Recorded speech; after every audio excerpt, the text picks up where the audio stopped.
Ladies and gentlemen, welcome back to the Adventures in Silvernell, the homebrewed fantasy world setting for our weekly game of Dungeons & Dragons 5e. I'm Scott Nicholson, your game master for the evening, and this is episode 12 of Dragontooth Academy. We're fucking moving along. Oh, this is rated R, by the way. Oh, that's later in my script. Let's say hello to our students.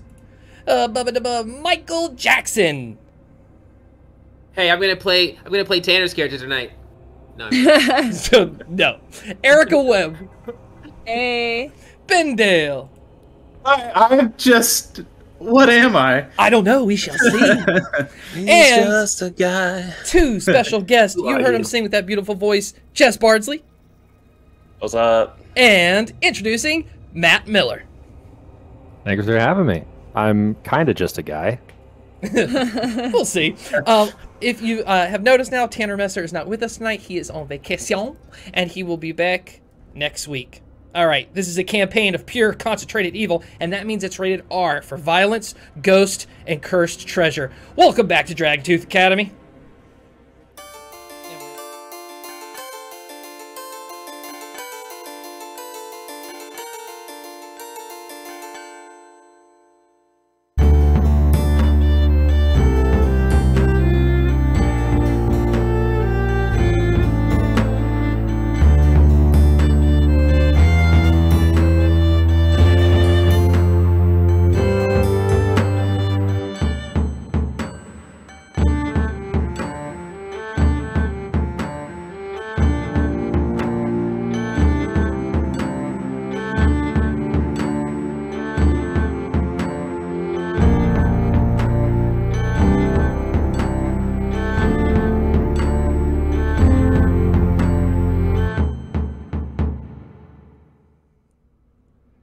Welcome back to the gloomy prison academy that is Dragontooth. Last episode, episode 11, Landria Fatale returns to Dragontooth with 10 crawling clones of Landria in tow. Someone wasn't too pleased about the revealing of her secrets. Bognak witnesses Landria turn Artheon into a fucking vampiric slave. The days of Artheon holding his father over her might be over. What will he do now? Meanwhile, Bognak checks out a book called The Fang, gives it to Will Hamming to read, and teaches him how to touch physical objects. Bee and Yumi plot a report on the bleed to make it appear as if Bee and Artheon have been making out in the corridors of remembrance. I'm sure Artheon and Jessamine won't like that very much. More to come on that. Professor Sazmath sends the squad into a memory of Sujani's tomb for their Monsters and Oozes class, but it is hijacked by Headmaster Fatale, who refuses to help them until they escape. They intelligently solve their way through the long puzzle with too many blades to count, but at the end of the day, Sujani rises and gets the best of Bognak T. Bruiser, ending his life and giving Dragontooth Academy its first PC death of our campaign. Who will Ben Dale shooketh us And it wasn't with me this next? time. Yeah, that was last season. Let's dive in. So It was as the black guy. we continue into this day, we're actually going to, I think, yeah, we're going to jump 2 weeks in advance right now. So we'll start with B, and then we'll go to Penny. So B, the two things you would like to do over the 2 weeks. Definitely for the first one, working with Penny per usual. Working on Venom Run training and working on reading. She's really struggling on those 5-letter words, y'all. Really struggling. So, trying to see if she can get a little bit more intelligent. Probably not, but and I feel like over the next 2 weeks, she would also be very interested in waiting around for the report in the bleed to try to see if that causes any mess. Cool. All right, so for the first one, let's do an intelligence check. And I think you're up to 5-letter You're so words. rude. Give Yeah. me charisma. Yeah, you're up to Oh 5 my god, that words. was a 7. Yeah, and you're still stuck at 5. That's 2 weeks of just not getting these 6-letter words. She's trying her best. For the second thing, as you are looking around for Helen Shields, you can't seem to find her anywhere. But because you're able to go into the advanced student chambers, somebody tells you where her room is. You wander into the advanced student chambers. There's that nice oasis pool area that you saw before, and then it leads down to these very nice corridors. Almost looks like a 5-star resort hallway to a door that has the bleed on it. Doesn't have Helen's name on it. As you go, the door is locked. As you maybe try it a second time, the door opens, and out walks Landria Fatale. Another Landria Fatale from around her on all fours. And then carrying on her back is the dead body of Helen Shields. And Landria looks down at you. Oh, the first year in the advanced student chambers. You must have done something very special. Move. And she walks past, takes the body. The door kind of stays open, and as you look, you see... You're not on the council. You see this tabaxi, all white, standing there, these big pointy ears, big bushy white hair flowing, this mascara on, these light blue eyes, and she says, are you lost? Well, I was looking for her, and like motions to Helen Shields' body being carried. I don't know if that's still in view, but I was like, I guess I kind of answered that question for myself. Starts to kind of head out. But wait a minute, you were looking for Helen. Do you have a problem? You need something on the bleed? I just heard that I might be in the bleed. Been doing a lot of crazy things around here lately. Was just curious to see. Okay. Well, you'll see in the morning.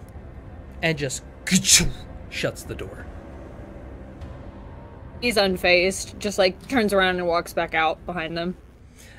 I feel like B also would take note of the other fatale that was crawling like on all fours behind the first one and be like, damn, that kind of looks like me.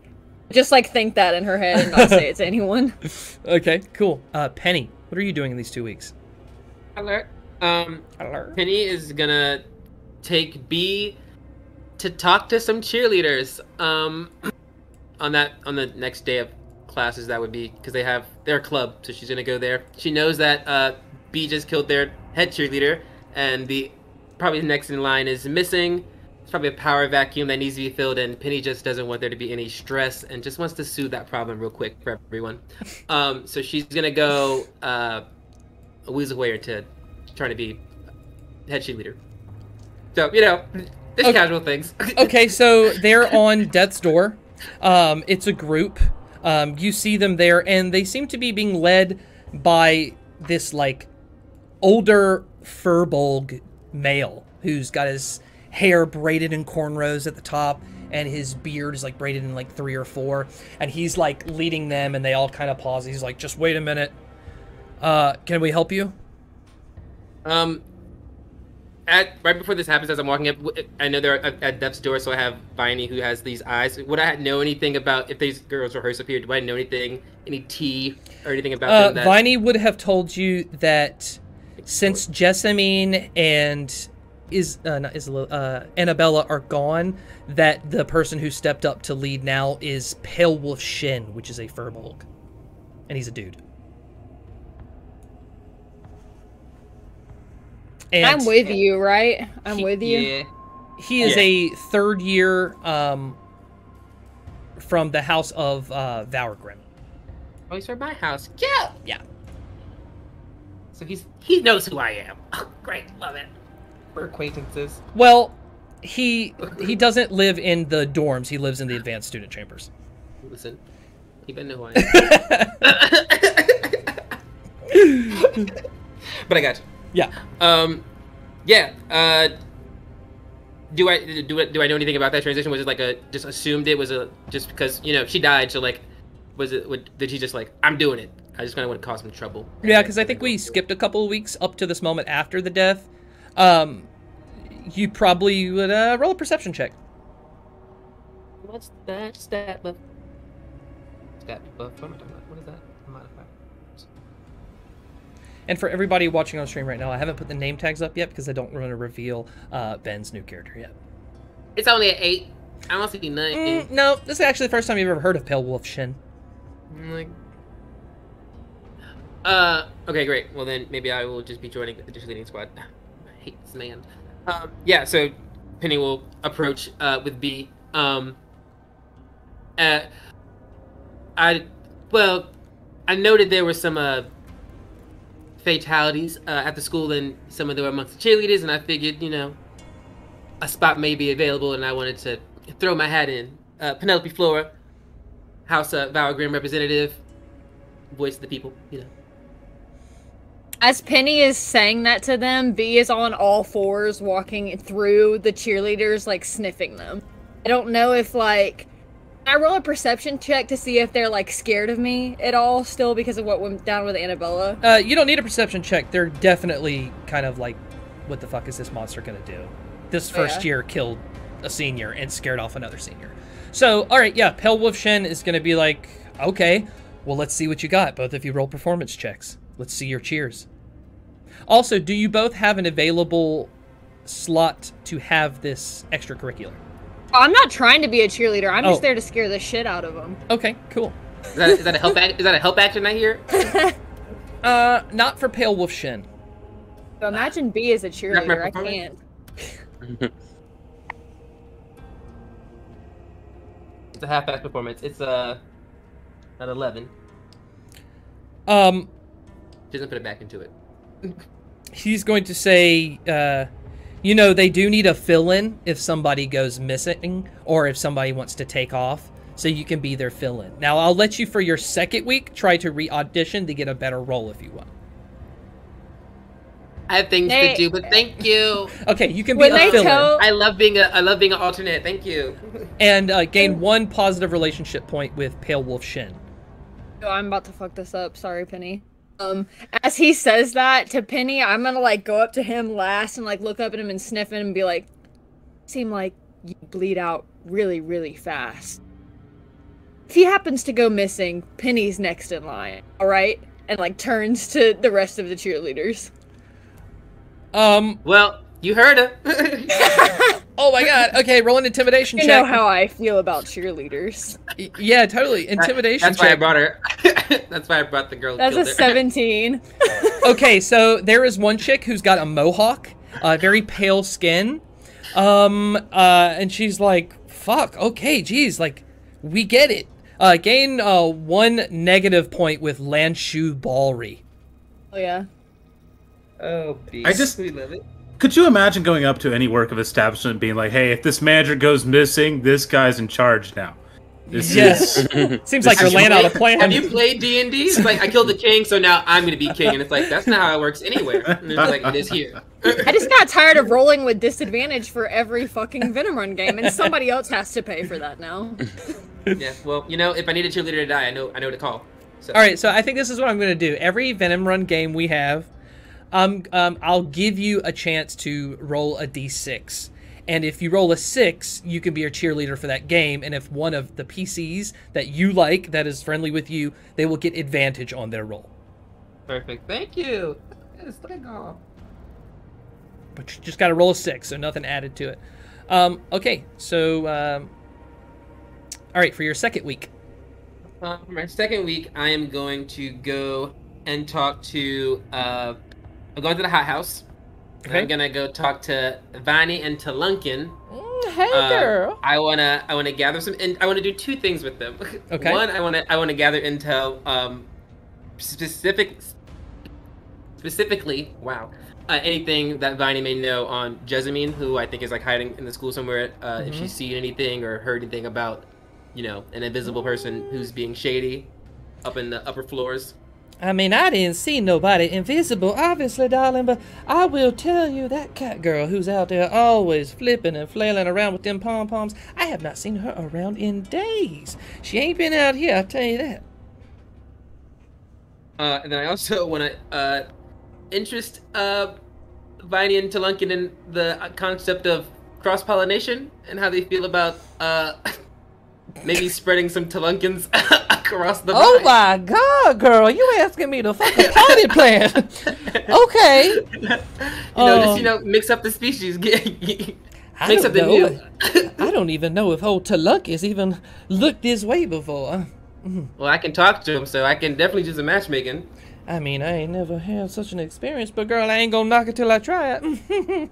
That's what I love to hear. Oh, what you talking about? Me cross-pollinating with some vine. This is actually where we bring up that I'm Telunkin now. That's my character, and I'm just gonna say I'm not interested in Viney. Viney almost looks like a very large and long genital, so I might say you would be interested. And you can get more genitals all across the school. Roll a perception check. With advantage, because you have brought lots of balls to this Telunkin. I'm in the high house. Oh, and you're in the high house. That's right. 17. What? I was like, why did I get 7? I forgot my character 7. That's why. He's down. How are you gonna do it? Yeah. In a very, like, herbal way. I feel like between like getting them like to vocally like consent and like, cause I can speak to them. To be like, yeah, I'm gonna do this weird thing, and me being like, all right, plant magic and botany. I'm gonna get Humwalda to be like, hey, let's do this, like, cause it's gonna be a running theme. I'll get Humwalda into it to be like, you know, let's mix some plants together, and these plants are in for it. So, the most like, you know, magic science. So, because you're friendly with Humwalda, you're friendly with Professor Biotrivels, they're gonna allow you to use their what's the kit? Herbalism kit, and roll me a D4.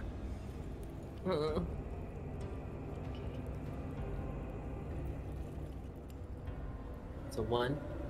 Okay, now that's good, because now in 1 week you will have a baby Telunkin Viney.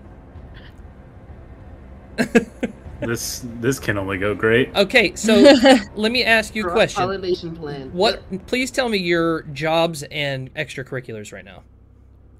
My job is, what is my job? Oh, I work in the hothouse. It's the weird, I just like work in the hothouse and take care of the plants because Maya gave me that, or Humboldt gave me that weird and job. then I believe, throughout the day, you also have to, you agree to take care of plants in your house. Yeah, and then my job is, or my extracurricular is the plant club. So just like me being in the hothouse, it's just, I just take care of plants all the time. You just got a part-time extracurricular in the, as a cheerleader, so you got to keep one of those. Which one do you want to I can do. I'm gonna keep the cheerleader one because I'm always in the hothouse anyway. So I don't think I would like. Besides losing the thing, I'm still gonna get the same role play out of it. So I'm not worried about it. I would trade it off for the cheerleader. So the job will be the hothouse because you don't want to lose your money. Because you can have 2 jobs, but you can't 2 extracurriculars, I believe, right? The job stays the hothouse, but then the extracurricular goes from being the plant club to doing the thing. But now I just started my cross pollination experiment. So right. So you can do that while you're there. Perfect. Boom. Club. Great. Awesome. All right. Here we go. Through the darkness, through tired, slotted eyes, slowly, consciousness is regained in this mystery figure. And as they look out, they see a familiar place. The observatory. They see the large telescope that now is able to move in multi-directions thanks to the council. Something very peculiar in the shadows. It is Professor Ingr, feasting upon the arm of Landry Fatale as she sits in a chair, sucking on her blood through that crevice across from her elbow. She pulls up, wipes the blood from her mouth. Landria pets her on the head. Landria Fatale reminisces about Ingr being the first villain she ever brought back from the dead, her first vampiric slave. Landria talks about how she's using her underground demonic shapeshifters to search for the Fendaga followers, and Ingr asks her how it's going, and she says, oh, she's calling it the sophomore slaughter. She's found lots of sophomores that are for Fendaga. It's actually quite easy. And Headmaster Fatale reveals she's going to be here for 1 more week, ensuring that the Fendaga followers fall. After a week, she'll leave. But then she asks Professor Ingr, as they stare in your direction, why is Professor Ingr bringing Bognak back to life? And Ingr tells her that the squad threatened to frame her as a Fendagar follower. And they both kind of giggle. And she says, "It's utterly ridiculous, but I want to reward those kind of threatening skills, albeit miscalculated." Headmaster says, "You know there's no way I would believe that." And she goes, "I know, but you should see how great it is to see the students practicing their ability to manipulate one another. It's quite rewarding." Headmaster stands up, walks towards this figure that we're seeing through the perspective of. We can only imagine. It's Bognak. She walks near, very close, like a foot away, and says Bognak is the kindest, most wholesome student she's ever had. It is absolutely disgusting. But if the sequence of life finds Bognak will return, she will leave him alone. One day he will meet Olivine, and she looks forward to what he will do to him. She tells Ingr to continue. She's proud of everything she's done. And she leaves the room. Ingr turns and looks. She walks over. From the perspective, reaches out, starts hear some chains being moved from one side. Chains being moved from another side. She stands back. "Can you hear me, Bognak?"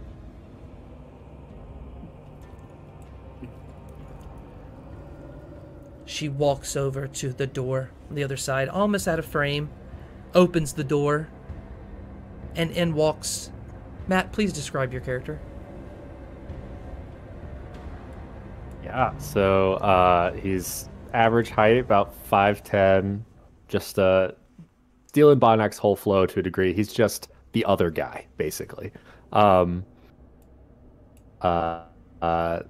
walks in, kind of some leathers on, long white cloak behind his back, got some dark hair and some lighter gray eyes, and he kind of walks up looking a little nervous as he's approaching, not too sure what to make of the scene.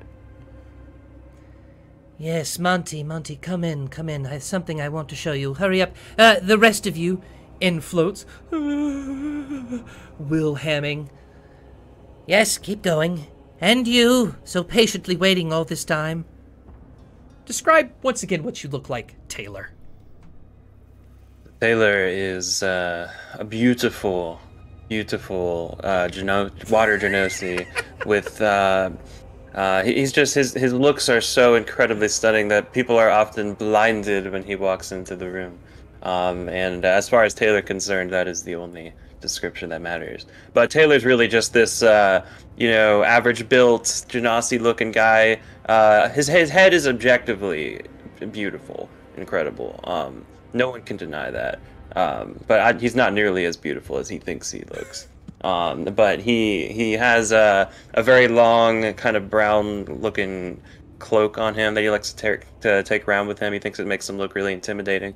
But when he gets into the bald mood, he tends to go a little crazy, and claws come out of his hands, his eyes turn red. He tends to have a very kind of laid-back demeanor. Yes, come in. She shuts the door. Her bottom wanty snake body slithers back towards Bognak, and she gestures towards him. "You all have been very patient. Monty, my protege, you have some competition. I have brought back our beloved Bognak, and I have a task. Will, you have been so goddamn annoying, coming in and out, staring at his body. He's finally here. You can get over it." "Oh, thank you."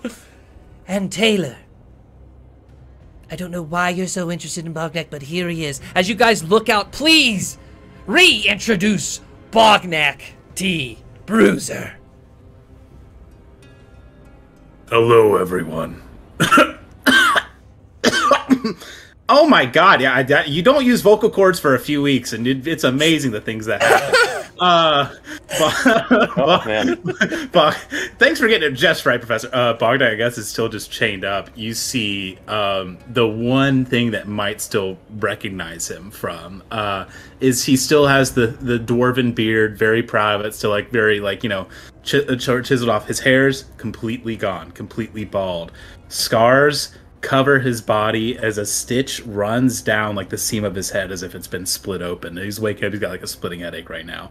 His skin is pale. His previous scars and tattoos look like really faded out and just like, well, I think the tattoos in contrast are even darker now, like show up even more on his skin, but any scars he had are like a pale blue color. He does still have the tail. He does. And he is no longer a 5x5 cube. You look at his right arm and you see it is this monstrously long pink bones sticking out of his arm, extending the reach. And you look at his legs, again, same situation, pink bones reaching out of his left leg and out of his right leg. It looks like a big wooden, like peg leg of sorts, but it's very thick, it's very chunky. In fact, it seems to be his beloved battering ram has now become his right leg. As he looks down and he can't feel like half of his right side is kind of looking around like Ingr's gonna unchain you. Oh my god. And he's like freaking out right now because he's like shocked he's alive.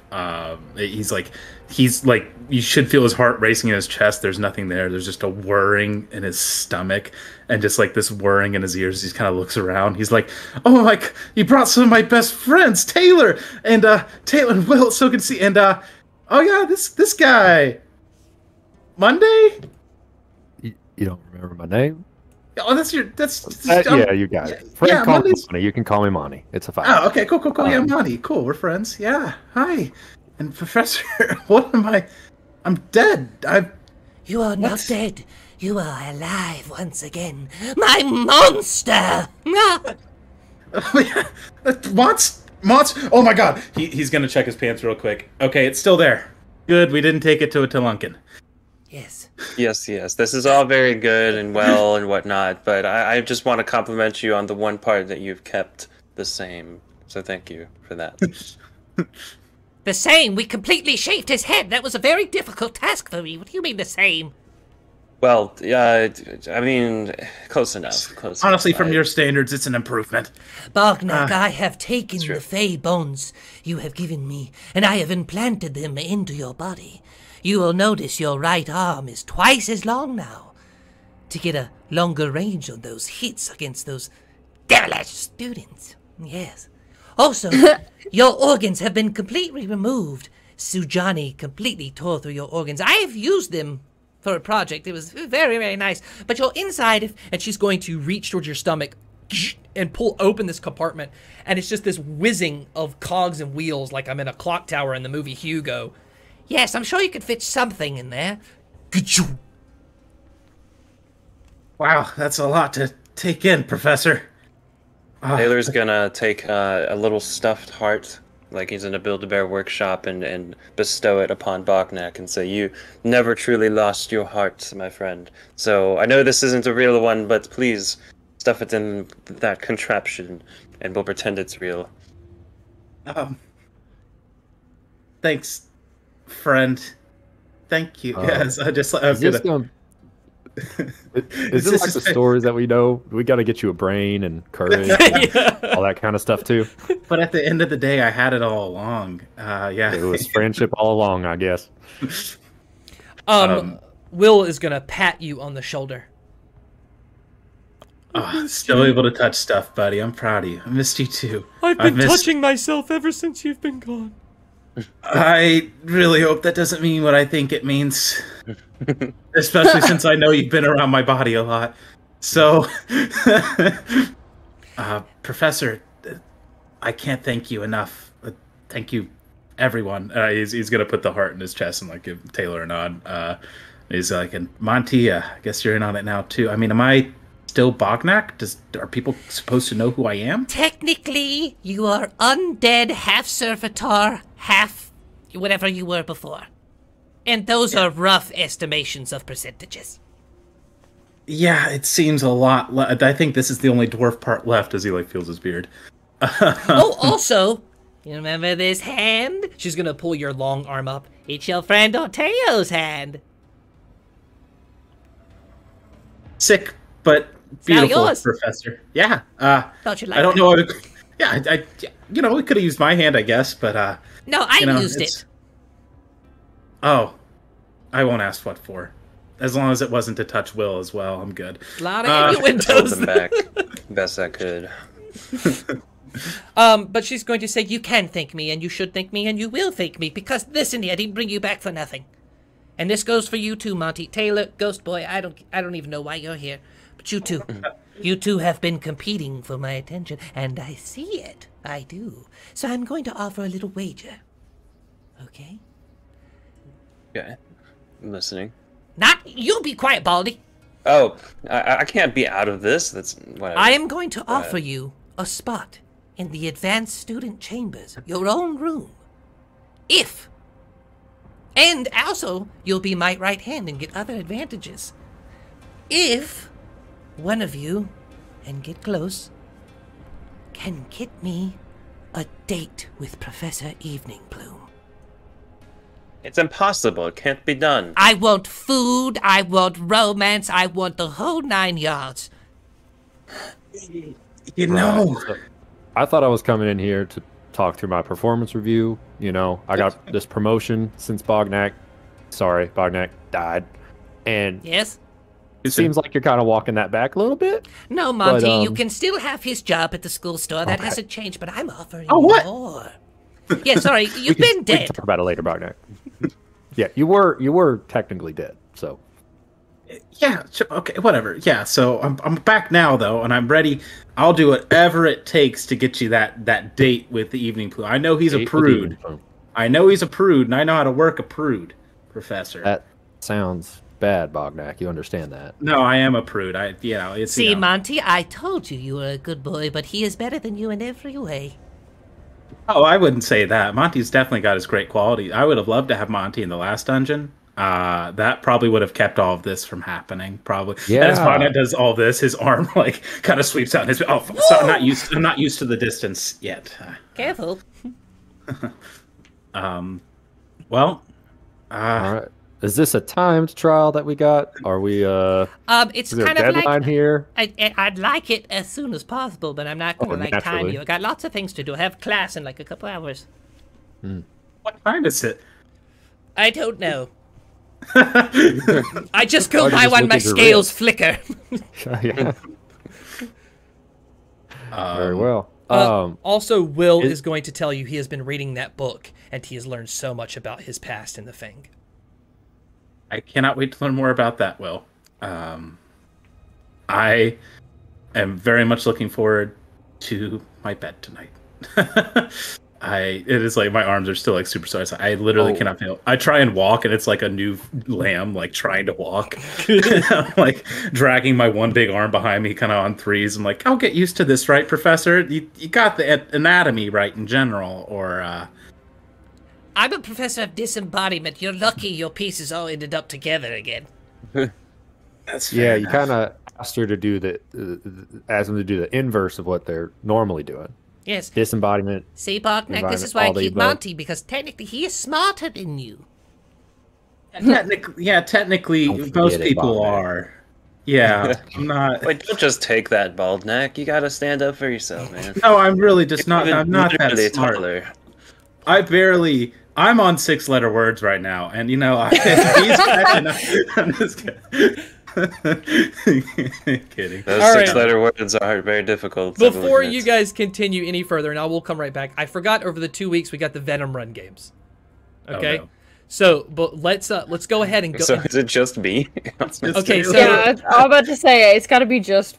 so it is 2 weekends of games. The second weekend is the 12th weekend, and there are actually no games scheduled. You're getting later in the year. It kind of skips some weeks. So really, it's just 1 weekend of games. There's 2 games. The first one is Team Butterknife versus Team Bald Guy, which is basically 3 versus just 1. Okay, now Taylor, get a I roll want for you to mine? roll a d20, and your team has won 4 times. So just roll that d20 and add a 4, and let me know what you get. Okay. Do I have the opportunity to make anyone bald before I do it? No, Yes, you had already a balded week. one. So what did we do last time for the balding? You gave it to me because you're a good DM and you're really nice. Don't you have does that it have? potion, or what do you have? You're pushing the power. We might I have remember you just gave it to actually, him. yeah.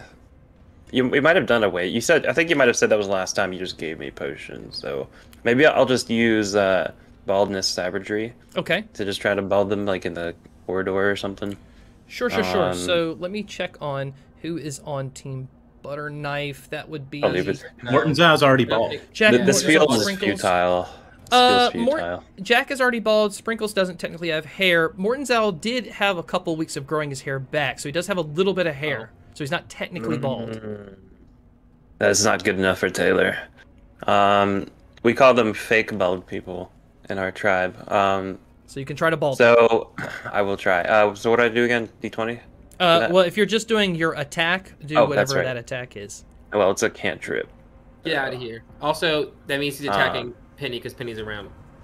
Oh, okay. So if you attack Mortonzow, he technically travels in a squad with Cleonile and Penelope Flora. So gotcha. Would you still like to attack? Go watch your back, bitch. I will. Oh, all right. Can I not attack Penny? Can I? Because I know that Bognak is friends with Penny, and then just attack the other one. And attack Penny's boyfriend. Oh, you're attacking Mortonzow. That's clear. But what Penny is saying is that she's around all the time, so she might retaliate. You're starting a fight. Never mind then. I'm gonna cut my losses anyway, so it's probably gonna be futile. I'll roll that d20 now. All right, d20 plus 4. It's an 11 total. Nice. Total. Come on, roll real bad, Butterknife. Let's see, Butterknife. Don't fail. I've never met Sprinkles.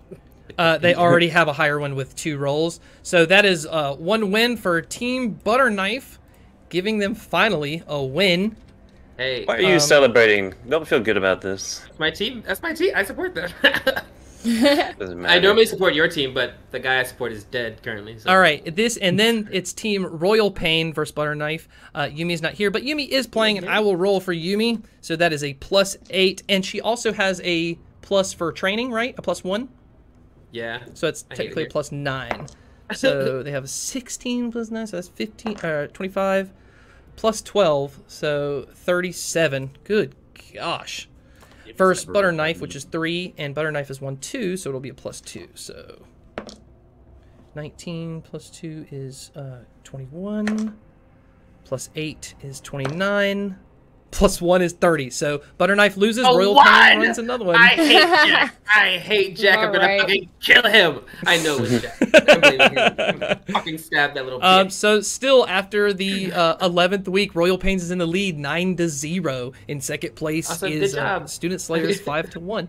Okay, that is the rest of those games. You rolled a 1 of all things. I hate it. I just want to point out that the morning that you guys just woke up of the bleed, there is an announcement that Fatal has gone on a sophomore rampage, so they will list all the deaths. From House Fowler Grim, Dragon Swade Sweet Cheek, dead. Karn Carpathia, dead. Terran, Nitu, Zarinder Nash. From House Chronosteer, Molly Patson, Pilfred Hook, Biggleworth, and Miles Newton. From House Barrelhorn is Orthrock, Ganyi Sun, Deanna Stewart, and Bevan Lore. And with that, we are currently caught back up. We are back in the observatory with you guys. Ingr says she has work to do, but you can, go off and do whatever you want. Take it away. Yeah, Professor, we got some work to do as well. Neck runs. He's trying to get to Evening Plume first. Just really awkwardly running through the hallway. Oh, wait, no, Professor, you never said, am I Bognak now, or am I somebody else? I believe it's up to you, isn't it? Bognak, look deep inside past the stuffed heart in your cogwheel chest and figure it out.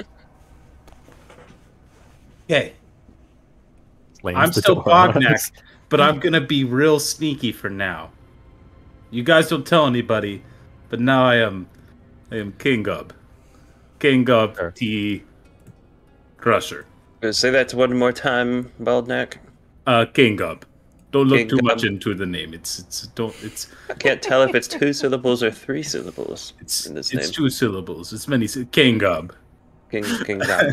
Okay, I'll try. Are you a king? I'm not. It does sound like king. Yeah, it does. It does sound like King Gub. I understand the name. You'll get those vocal cords it is working better. King Gub, okay? Yeah, you're just a little rusty. King Gub. You said you're gonna Okay. be subtle, right? And I watch him drag his portal ram leg, his like tail slapping around, his arm dragging on the ground probably, and I'm like, real subtle, real subtle. Taylor's gonna jog alongside Bognak and then be, The come on, one- buddy, you can do it. You'll get the hang of this. All right, you gotta get ready for Venom Run. All right, let's keep it up. All right. Thank you, comrade. No one will ever know is Bognak. Now he's rushing. Monty's gonna catch him and be like, sorry, King Gob, Congob, Congo, King boy, Gob. King King Gob. Gob. Yes. Listen, I'm sorry about everything in there. I'm not trying to, take your place or nothing. I just past couple weeks have been great to me. I'm finally in the limelight myself. Sorry that you had to be dead for that to happen, but I've just been in the background ever since I stepped here. But I think that this could be a good opportunity for us to work together on this date, because divide and conquer sees the means of production, comrade, right? That's what you're talking about. And I think we could come to an agreement of who kind of gets the favor, and maybe it's something where, hey, why not 2 pupils instead of just 1? Most folks got 2 eyes with 2 pupils, right? So why not 2? Yeah. He makes a very compelling wait, do I argument. still have 2 eyes, guys? You got 3 yet? Oh no, that's just a tattoo. One You of them is you got- bright yellow, slitted black, like a cat. Ah, Oh, yeah. Very I good. thought things Okay. looked different. No, I agree. I have very selfish reasons for wanting to get into the advanced student dorms personally. So I would like that perk, but I do think care to share that? I mean, we are, work friends from work. Hold So- on. Before we continue any of this, Taylor's gonna kind of put his arm around King Gob, and he's gonna say, I have a proposition instead. Will, are you around? I'm right Will, here. are you I've still been here here? the whole Will, time. Yeah, Will doesn't get away You with gotta it. present Jump. yourself. Oh, You gotta present yourself in front, full visual front in front of us. So don't hide behind us like that again. We talked about this. But I Guys, have to full hide. frontal. It's You okay. truly We, get we, we love you for who you are. But anyway, so I have an opportunity for this fellow to earn our trust here, King God, before we agree to work together on this date thing. So Will, why don't you go ahead and tell him what you told me?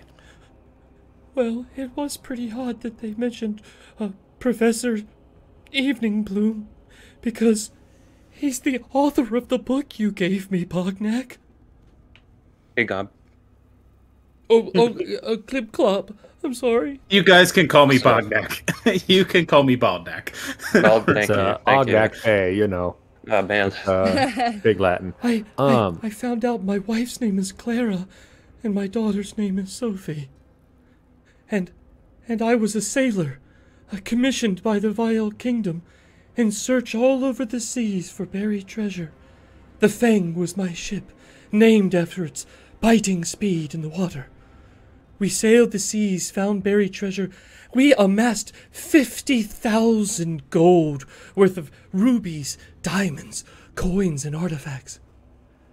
The Vile Kingdom sent us on a holy mission so that the kingdom could provide free universal health care to the Asmar Plains. This was their way of paying for it. It was a huge success, and we were going to bring it back when we smashed upon the rocks. And I noticed here a page was missing. And after I read, I figured out this was the page with a magical incantation of permanent doorway disguise. We were to use it if we were boarded and pirated, and we would make a magical doorway to hide the treasure. But somebody has taken it and used it. Well, I put 2 and 4 together to make 9, and I followed the Professor Evening Bloom, and I saw him in the library, in the corner past the advanced student chambers. I saw him use it, and not create a doorway, for the doorway was there. He opened the doorway, Bognak. He moved the books and opened it. You see what he's saying here, Baldnak? We found There's trying to- treasure. I'm still trying to figure out the That's math. what I heard. I heard The treasure. academy.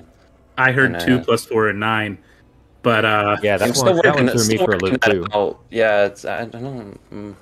That ain't add up. Well, Well, I actually work at the library with Russ.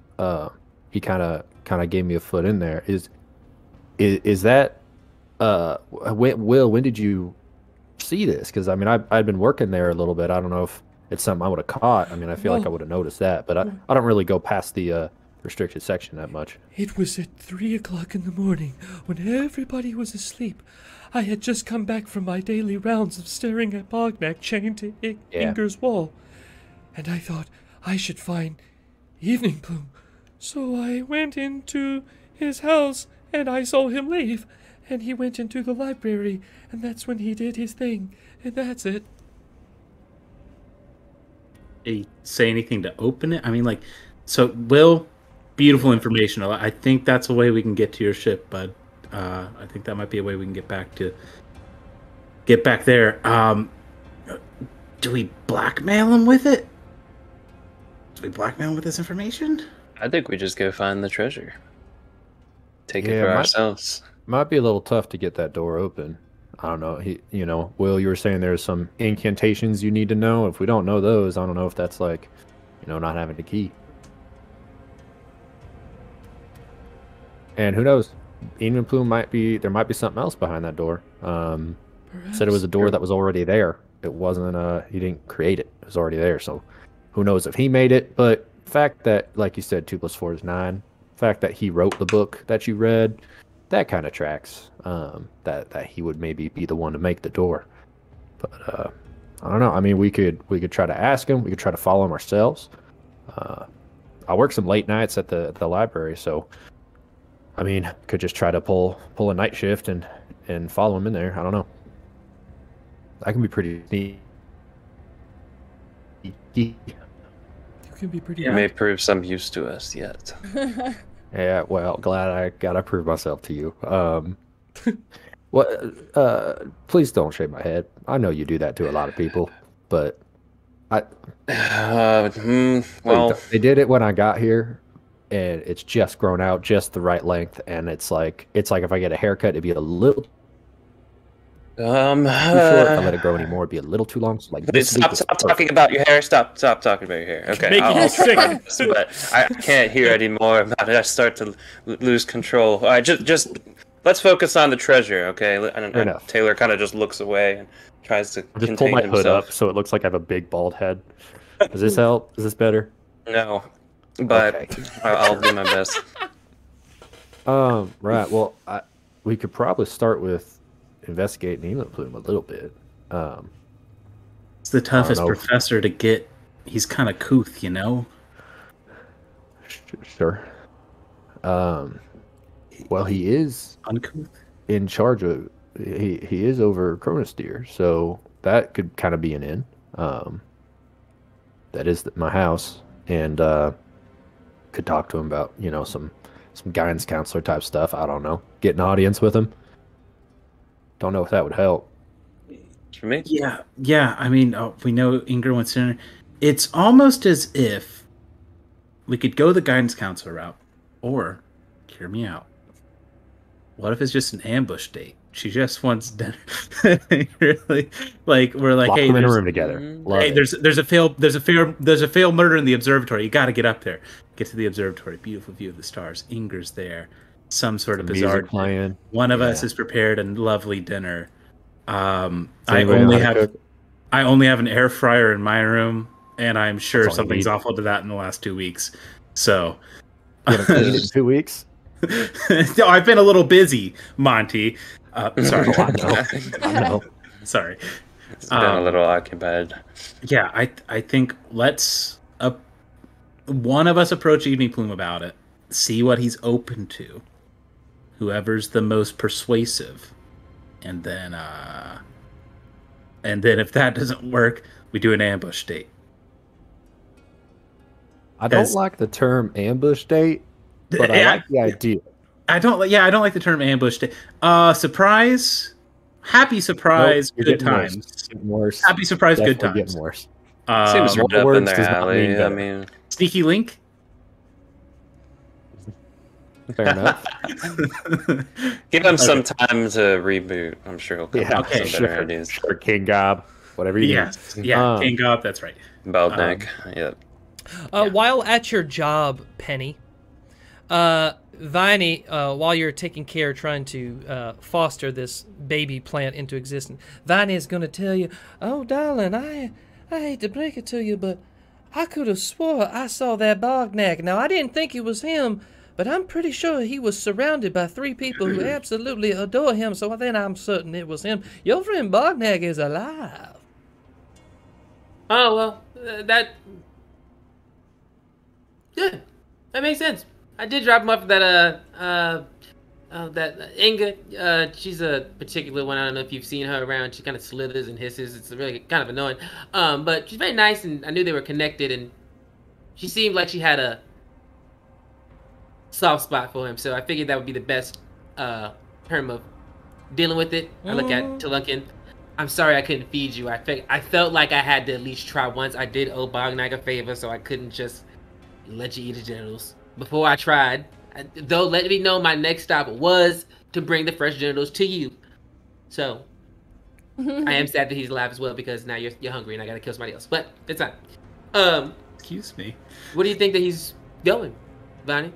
What are they doing? Bognack's not normally want to be in a rush unless I there's a don't reason know. to be in a rush. I just saw that group going down the stairs, making their way to death's door, probably going down. I don't know. Seems sketchy. Well, I'm gonna go do some investigating, and I guess if Bognack's back, I guess I should go say hello. After all, I am the reason. So I guess I should go let him know that I know. All right. Thank you, Bonnie. I'm gonna. And then she heads out. Also, she's is looking at this plant because instead of take a week, is it sprouting this week or is it sprouting later? What is this? What is the status of my sapling? It'll be a week after. It'll be during this week, so it's still in the bed of where Viney is. Great. We're still tending to it. Great. I gotta pitch for that later. Great. Then I will leave that from watching it. I'll check on it, little baby noises. Great. And then I head to go sleep on Bognack. Okay. Where are you at, Bognack? Bognack's still walking down with the other guys, I guess, at this point. He's going to be like, again, Kanga when people are around. And, by the way, Monty, my reason for one of the student dorms, there's somebody in there, the one person in the school that I really want dead. So, I know your vibe is kind of, hunter, right? So that could also be a good collab for us. So anyway. I have been known to... are there guest passes available for the advanced student dorms? There are not. That's something where you help me out. Once you get in there, I can come in and help you out. We could find a way. Or again, a joint Padawan situation. A joint Padawan situation. Joint Padawan situation. Very rule of 2, yeah. Rule of 2 is great. How does the third feel about that? Taylor's like, yes, rule of 2. Good. Taylor could probably, I don't know. Taylor, obviously, you can see he's totally okay with it. Yeah. I believe it. He's just T-posing. Is Taylor already in there? Anyway. Also, I hate to beat a dead horse, but, like I said, when you were gone, best 2 or 3 weeks of my life, I just really got promoted quickly. I complete your organization, no offense, your organization of the Sung Fang, garbage. I took, the Dewey Decimal System. If there's a guy named Dewey and a guy named Decimal, and they just make lists together. And I do that with the books in the library. If it's got the word Dewey in it, it goes in one pile. If it's got the word Decimal in it, it goes in the other pile. And there's just 2 piles of books in the library. I did that with the Sung Fang. It was great. So there's only a couple things. There's a big miscellaneous pile, which that's actually most of the stuff because there ain't many decimals or Deweys on stuff. But it's so much better organized, I swear. Just please don't touch it when you go back.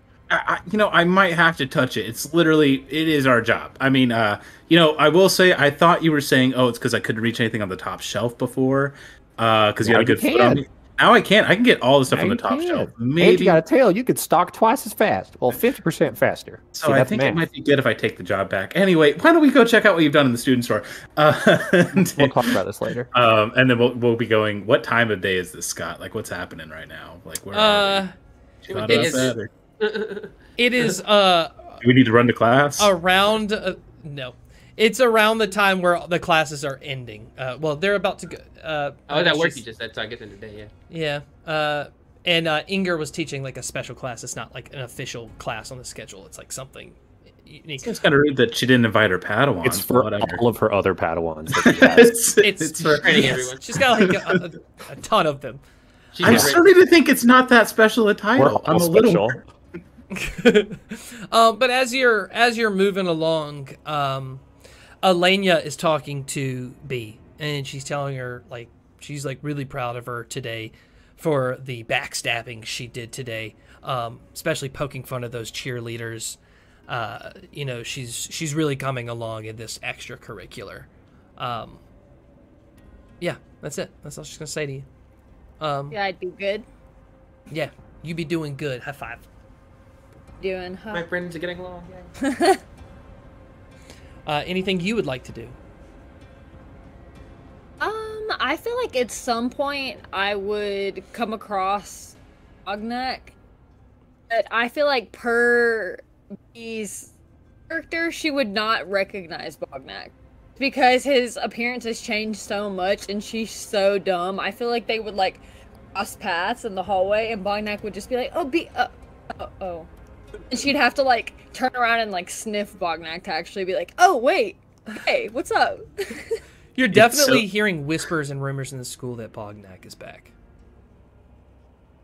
It's so funny because that's pretty much how I pictured mine and B's first interaction as well. So I guess we're both on point with our characters. Literally. I feel like B, when she runs into Bognak, won't be that, like, surprised. No, because, I mean, she was there when everything went down, so she's just, oh. We dropped the body off. What's up, we were like, hey, save our friend. Yeah. I feel like B would turn to Bognak and be like, took you long enough. I would have came back way faster than you. I came back to life way faster. What was this Bognak of which you speak? I am King Gob. You are speaking to King Gob, okay? Yes, King Gob. King Bob. Yeah. That's King definitely Bognak. I don't know who King Gob is, but that definitely smells like Bognak. I know. No, this is not Bognak. This is his character that he made. That's different. This is his alias. That's very meta, Will. Will be close. Like, yes, B, it's me, but you know, I'm King Gob now. I'm trying to rebrand myself. Play cool. You know. Yeah, play cool. King Gob. Cool. He just nods and is like, okay. And then just walks away. She's so fucking cool. There she there. goes. Fair enough. Oh, maybe I'm so everyone will scared like that. my room looks like now. yeah. Oh no.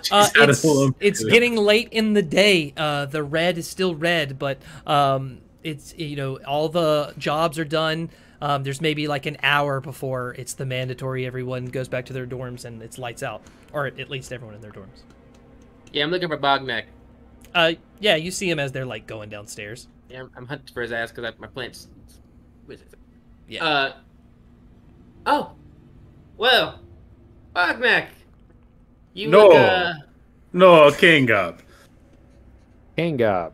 Bognak. Who is this? King someone you know? King Gob? Tailor, cut it. I don't have time. Bognak. But I literally brought you back to life. I don't want to hear it from you either. And not getting a new one just because you changed your name. You've already used your favor. It's just the one. I just want to say thank you. We put it to a vote here. Tailor, you don't have an opinion. Thank you, though. I have plenty of opinions. Kind of denial is this that I'm hearing. Is that the right word? Denial? Confrontation? Let's just move on. I'll let him continue over there. I just want to. Just having this, like, I'm like consoling him. Like, it's okay. I'm happy you're back. I'm not happy that you're trying to steal my style. I did it first. You can't be the other undead person. That's my thing, Bognak. She's got a I'm point. the living blight. I did not know who is Bognak. I did not know you are undead. I thought you were plant. I thought very alive, very plant, very healthy. What's up, my dark shadow hand? You don't Plant. think that? No, you Very, very plant. you look at this hand. I don't know. It's My name's the living blight. It's necrotic. It's dead. no. Well, I mean, this guy was dead long before this guy here. Okay, Well, what do you have to say on the matter? Okay, Is not it Bognak. Kingob or is it Kingob. Bognak? Kingob. I won't be changing. It's Kingob, isn't it? You I'll want your bring treasure, Penny Will? close. You want your treasure? Kingob. Be on our side. I'll won't be put Penny used to it. close. And it's like, okay, yeah, just don't call me Bognak in public, please. I'm really trying to like keep it down low. Like Yeah. that I'm back. Then why I'm did you gonna meet in the middle and just be Kingnak. You would, if you were I would looking for take King- disguise, I would why take didn't you King change your face? You look like Macabre? yourself, just goof gunk. My face is very different. My face is so different. I mean, the Oh. beard is the same. The beard is. You look perfect. You look perfect. Don't listen to anyone. Look at Tailor. He's also bald, and I know he looks like I put a wig on him. Excuse me? Excuse me? Sorry, what was that? Oh no! Don't bring up wigs. Don't bring up wigs around. Hold on a second. Hold on. Everyone. Sensitive you said- subject. No, You said it looks like. Do you mind Wait a minute, repeating wait a minute. those words? This is the most Repeat roleplay those heavy words episode. again. What does my head look like? It looks like your head. It's Morton very Zal and iconic. Cleonile pull up behind Penny. Beautiful. It's beautiful. You have a beautiful head. Oh, Mm, clear now. Morton's out. This is Can't go. that. big neck. Oh, Bingo. I Okay, recognize him. He looks like a zombie version of the guy named We don't talk Bognak. about- No. Yes. No. I've heard many things. No. A transfer student. Cleo now turns into Bob. He gets that a lot. He gets it a lot. It's okay. Transfer Just move on. student. Transfer student King of Tea Crusher. Pleasure to meet you. Cleo now, can you do me a You favor said and no, turn into yes, yes, Bognak no. and then stand next to King Bob and let me just get a quick side-by-side comparison? Because I do think they look kind of similar, and I just want to make sure I'm not crazy. She uses her shape-shifting ability to literally turn into Bognak and walk over and stand next to Bognak. Like, Now see, we examine the Look at issue. Tiny Man. I'll see it. Tiny You are Man. the father. Tiny Man's so different from King. That's what it is. They're This different man- hats. They get beards, but they're different hats. This man cube. This man is cube. Yeah. I am rectangle. I'm very stretched out. Yeah, Long arm. Kingob's built like a fridge, No and mistaking it. Bognak's built like a mini fridge. Yes. Yes. You know, I appreciate the differentiation, and I enjoy having options. Thank you, Cleo now. Yes. Good. Very handsome man. A very beautiful man here. Yes. Beautiful. Beautiful Reve man. is Reve is just standing off. Hey. Well, it looks like the secret's out, King Knock. What So- secret? There is no secret. He's gonna live You in the start scribbling away over there. I mean, Maybe it's a picture of yes. Bognak and King Bob, and you'll know that they're not the same We have- person. Because there they are. We have appointment with my transfer professor. Must Yes. go. And then I'm gonna grab. Credits that didn't transfer over. He technically he's a second year, but he's It's- really actually only a first year. He It's a tells long everyone he's process. technically. My dueling prowess very good. paperwork. Must talk to Evening Plume. Prove dueling prowess. And just go on. Yeah, we got an appointment we got to run to. Yeah, and I'm here for my Kingob's gonna kick all our expertise. butts. And he's like walking away. She's like, "That's a lot of." Good to see you, Penny. Bye, Penny. It's nice to meet you. Yes, first time see you. Yes. As they I'm not unpacking that. as they run off, Cleonile and Morton Zal stand there. Morton Zal's like, "What the fuck? That was obviously Bognak." we're just not gonna mention it. I think it's a pride thing that he has become a new man, and I hope this time he stays alive longer than he did the last. So we'll see. But I'm What happens next time I'm not frontlining for you, spellcaster. So anyway, Wait, their thing's not done. Morton Zal's like, I mean, Ingr had him chained up on the wall for 2 weeks. Like we saw, like the whole thing going down. I dropped him off there. I don't know why I would not be as surprised. I was waiting for him to come back. So it's a charade. We shall not foil a plan. A master at work. I hope he's still looking for Jasmine because I don't know where that bitch is at. So. I hope Well, he hasn't forgotten that. But It's the weekend tomorrow. Got any plans?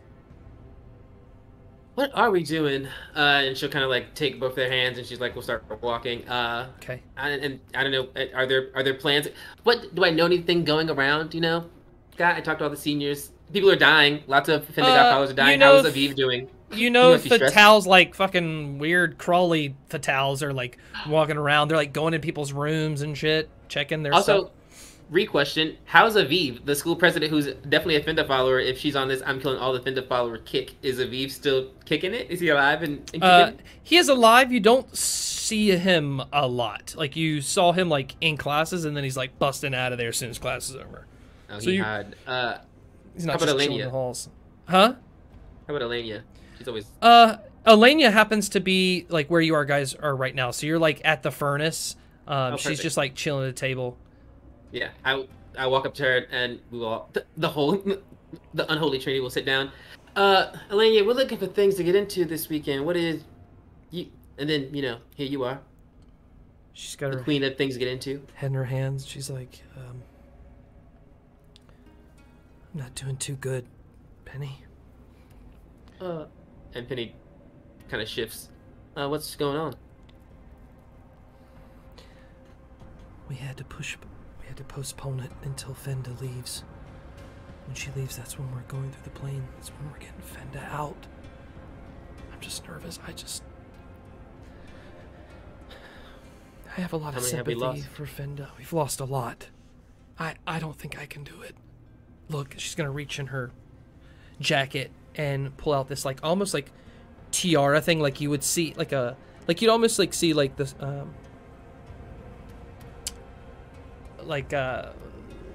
what's the chick in Doctor Strange? Scarlet Witch? No, what's her name?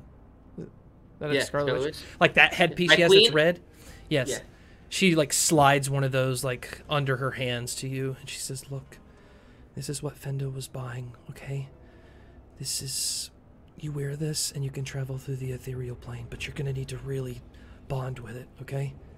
You can get 3 uses out of it a day, so when push comes to shove, I want you to take my place." What happened to the potions? Did they not work? The potions were kind of just... It was for these. She just called it something different. I don't know why. Oh, a material component. I see. And not against the plan. I think that it seems, as I've told you, and I won't lie to you, ill-advised because it's too little too late in my opinion, but I want to see you survive this, and whatever that means. And the 3 of us here, she looks at her trinity, will do whatever we can to help you. I can't speak for everyone else as the headmaster's gunning down people left and right. Associating ourselves with Fenda is not smart, but associating myself with you is an issue I don't have. So I'll keep you as safe as I can, and if things do go sideways and you need to get it back out plan. I don't want you to worry about me, okay? I just want you to help Fenda get out of here. She's our only chance to stop whatever the fuck is going on, and I can't do it, and I don't deserve to do it, okay? I'm just not in the right place. And she's just gonna pull this flask out of her shirt and just like unscrew it. She looks and she's like, "What about Aviv?" Aviv has got his own stuff, okay? I'm sure Aviv will be fine with this. Aviv is part of the plan. He's going too. You'll be with him. The problem is I'm not sure how much I put my faith in Aviv, or even, honestly, the Fenda plan at all. Ride or die, again, for you, not the plan. But I also know, to put it bluntly, I'm a freshman. I do have more time, and I plan to use it as wisely as possible to get out of here, and I hope that if at least you can use this circlet to hide if you can't make it to graduation, and if you can't help Fenda, at least help yourself. So don't worry about me helping you. I want you to help you. If you can't fight, at least survive. And I'll see you on the other side when it's my turn, and then you won't have to wait for Fenda. You'll be waiting for Penelope, Flora, and that plan doesn't fail. Okay. Just gonna put her hand back for it. I slide it back. Good luck, Penny. And then Penny will vocally oh, can't wait to think about things to go park, to change the whole mood, and we'll take the trio and kind of disperse to fill the vibe. Okay, moving on. And we'll head elsewhere. Okay. Anything, B? For your time, DM. B's good. All right. I don't want to get into all this mess. This is truly chaos. I wasn't expecting this. I thought it was just gonna be a quiet night reading. Bee's 100 for sleep in her little corner nest or whatever you want to call Well, that. unfortunately, in comes Bogneck. Eventually. Okay. No, I'm a no, hard are we sleeper. not? Were we not stopping by? We said I had to run by Evening Plume's room real quick, right? You can't get in there. Oh, not his room. Like, is he not like in the dueling hall? Like Ingr was doing a special lecture? No. Can we ask around and see if we can find out where he is? If he's in his room. Yeah, you ask Unless around, we and know if most yeah. everybody is back in their dorms. You've got about 20 minutes before it's mandatory everyone be back in their dorms. So the special Tailor lecture's happened to know? over. It's getting towards the end, yeah. Would Tailor happen to know? Yeah, he's back in his room. Oh, that's right. Okay. I think we may want to Ian says find go to bed. some member of the bleed just to kind of in passing as we're heading in, and even if what would be good is we're walking by and starting to just kind of loudly talk about, oh, I don't know, there's some professors that kind of make eyes at each other, you know, that's they're kind of, I don't know, it's a little suspect. What do you think, Tailor? Yes, if I had to ship Professor, I say He had to oh shit. ship. Yes, not shit Professor. Ship Professor. Sorry, thick accent. Transfer student Kangob here. Oh my Kangob God. T. Crusher quoted as saying, "Ingr and Evening Plume, hottest couple by far." Could be. Tailor, you heard anything through the grapevine? And like just literally just looking at if there's, I don't know if there is anybody that we would Still know around. preferably that we could literally just like look at and then just look away. Like we're trying to plant a story basically. Does Tailor know anyone from the bleed other than? So, We know Reeves from Council. you would Jimmy? I would say only Monty knows that Bulkin Duneberry. Well, you all would know Bulkin Duneberry's with the bleed because he's like the reporter on the bleed. It's like him and Helen are like the faces of it, and he is a first year. He is also House Chronosteer. And he was just about to go down the steps to the lobby of House Chronosteer, and he hears you guys. Just kind of stops. You see him just kind of looking over his shoulder as he's like taking his time going down the steps. I'm going to give this information to both the guys. Perfect. See, Yeah, loves in the air. It seems like. I mean, Yes. maybe just bring that air about people. I don't know. You just new transfer student. People are Even- looking to freshen it up. Maybe Even spark I, a new new flame. new transfer student Kangob T. Crusher, do know that Ingr and Evening Plume, very hot, very like they're beautiful. Would be a beautiful couple. Okay, would- all I right, would- you three all roll a... We get it. All three of you roll a persuasion check. I do it again. No, just All kidding. three of you roll a persuasion check. Beautiful. Very good information, King Gob transfer Oh student. fuck me! I rolled a nat too. All right, so you don't my persuade God. anybody anything. Monty? Yo, Um, Monty, what did I roll? 17. I can't see it. Oh, 18 minus 1, 17. All right, 17, and Tailor. Persuasion. I got an 18 or 22, I guess. Okay, cool. Right. So he's going to turn and go up to the wall of Chronosteer, say Chronostore, the wall is going to open, and go inside. All right, good work. I think he definitely believes I am a transfer student. So that was the main That point. was the main point. That's what we wanted to get across. Really buried the lead in there. Sweet. Well, I mean, it would have been nice to make some more moves tonight, but I think we might just have to sit on it and see what comes of the bleed story tomorrow. But you think Will? Do you? If Will's still around, I want to ask him. Like, did I've you? been here the whole you see time. Even Plume? Yeah, I Never- know. Okay. Why didn't he roll a persuasion just check? jump out. Will, did you see Evening Plume doing this thing in the library multiple times? Was it a one-time thing? saw Is him do it it a one routine time. or a habit? Okay, one time. Gotcha. He So, just picked up a book and then read something and then put it back, and then all these things came out of the books. You know which? Picked up the Wait, book and read it and put it back. Yeah. do you know which book? It had a palm tree on it. Could I use my Dewey Decimal System knowledge? Did it have the word? All right. These books. Roll a into history two piles? history check. Did it have the words Dewey or decimal on it? Because that really narrows it down. You son Pile. of It's the bitches. other pile. Okay. Okay. 2 + 1, 3. You've never seen this book. Okay, I know 3 places it could be. He did say it was in the corner of the library past the advanced student chambers. So that's about the same place I found this book too. So the why exact am I same going? the same place.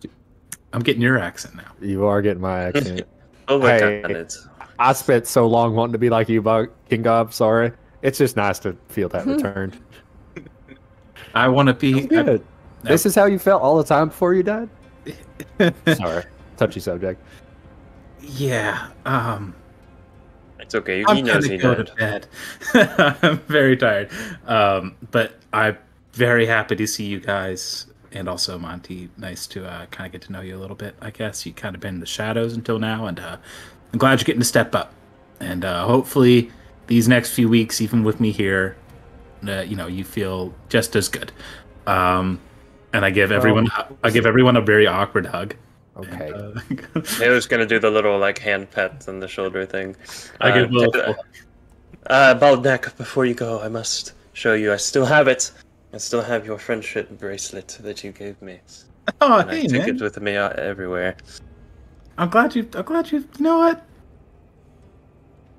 That makes me feel really special, man. Will hits Taylor on the shoulder. It's not Bogneck! Okay.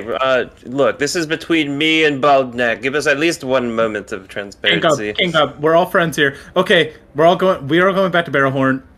Monty, we'll talk to you in the morning. Yeah, we'll sure. see if we can get more And cookies. Monty pulls his sleeve down a little further where he has a shitty little fake friendship bracelet that he made himself trying to copy. He's like, yeah, that sounds good. I'll see y'all tomorrow. And he just walks away. I think he probably wants to go to the library. He's been working some later times in there, just I guess sorting, and he's got 3 big piles to sort through. Right? You've got 10 minutes. Might want to. Okay, sprinting to the library, I guess, just to check that out before lights out. All right, roll an investigation check. Yeah. I roll a perception to see if I saw a shitty friendship bracelet. You saw it. Okay. Oh Sorry. no. I'm not very subtle about it. Yeah. He didn't 14 stealth it. plus 1, 15. So you go into that corner and you just start fucking moving books around the shelves. Yeah. Until you find this big black book with this like purple palm tree on the front. And you open it up. Do you speak Draconic? I do not. Then you cannot read it. Okay. Interesting. I might like take a piece of paper and scribble some of it, just, tracing, just to have evidence of like this is what the language looks like, because I probably don't know what language it even is.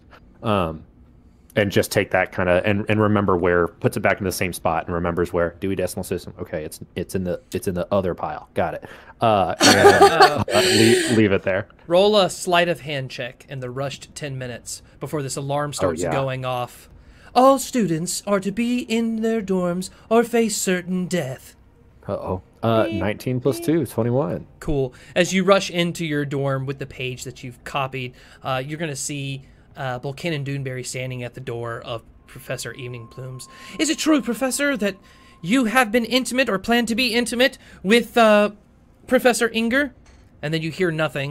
And he's like, I'm sorry, sir. And walks away from the door. Aw. Are they roommates? Who? Buchanan Doonberry and Well, he's in the Chronosteer dorms, so you would have to walk down the hallway and see him. All right, with that, we're gonna take a 10-minute bathroom break. We'll come right back and see how B reacts to Bognak walking in the room. Thank you, Ken. All right, cool. That's crazy. All right, this has been.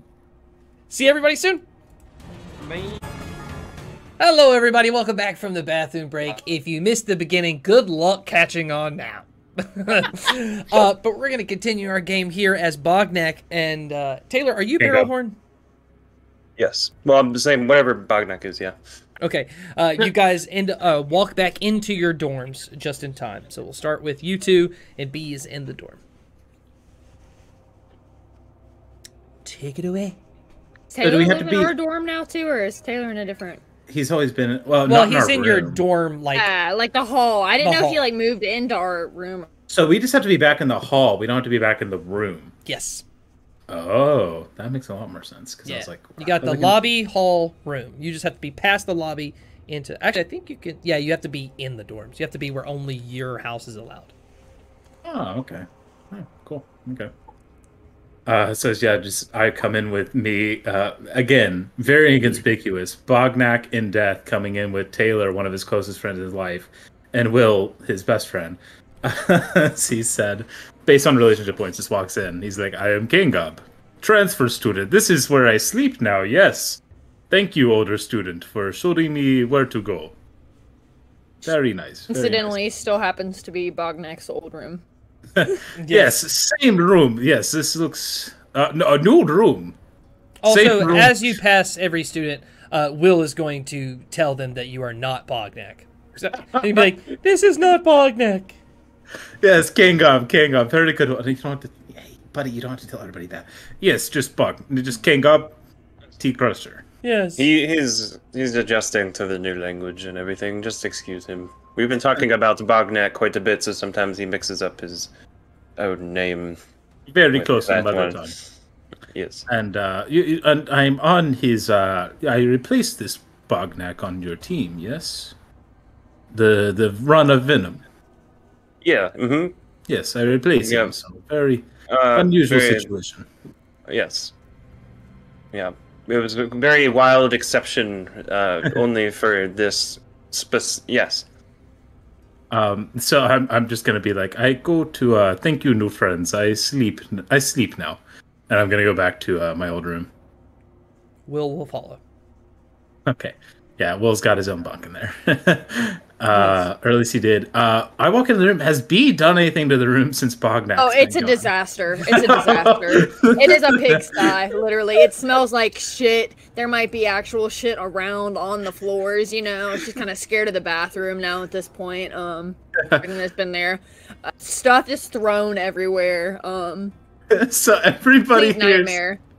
So, I've taken all of the beds too since I've been by myself, all of the remaining beds in the room, and they're now all in corners too. So I had several little holes to hide in that I could choose from or sleep in over the past 2 weeks. Everybody just hears, yes, good night, comrade. Very good to meet. Oh, what the fuck? As he walks in the room. He looks around. He's like, oh, yes. Very customary room. Good night. And I close the door. Oh, Jesus Christ, B. What the fuck did you do in here? What is this? I'm dead asleep, too. In my original... the original corner that I was sleeping. Absolutely dead asleep. On my back like this. I have a little, skewer that I saved from the rat kebab dinner, in my hand. No more rats on it, but, just the wooden skewer itself. I'm sleeping with it just in case something decides to come and attack me in my sleep. Some things never change, I guess. He just kind of looks around, and this is the moment he's realizing he's alive. He should very much be dead right now. So he's just kind of looking around the room. He's like, well, welcome. I'm grateful for what I have. And he's just he doesn't want to lay in it. He tries to flip a mattress over, and somehow both sides have shit on it. He's like, I'm gonna have to deal with that tomorrow, aren't I? He just kind of lays against one of the bed frames and hears just this whirring sound, this new mechanical engine, and he reaches in his chest and pulls out this stuffed heart. He's like, and just puts it back in, closes it up, hears the whirring still, can't sleep, and pulls out one of the self-help books. He's going to grab The Weeping Girl and read that to try and fall asleep tonight, because he's just The Weeping unable. Girl by Professor Culverlack. Are all of the books by professors? Anyway. They're all narcissists. No Indoctrination. critical race thought here. Chapter 1. You're thinking of giving up. Do it. Chapter Wait. 2. This is the Weeping Girl? Is this one of the books that was Watch already in the TV. room, or did you Oh, just now bring this in there? Oh, he had it with him in his body. I was about to say, if it was a book that was in there, I would have just had all of the other pages ripped out and like eaten. It was For that definitely part, my nothing backpack. I'll say it's my backpack. The Weeping Girl. You give up, do it. Okay. Well, That's it. cool.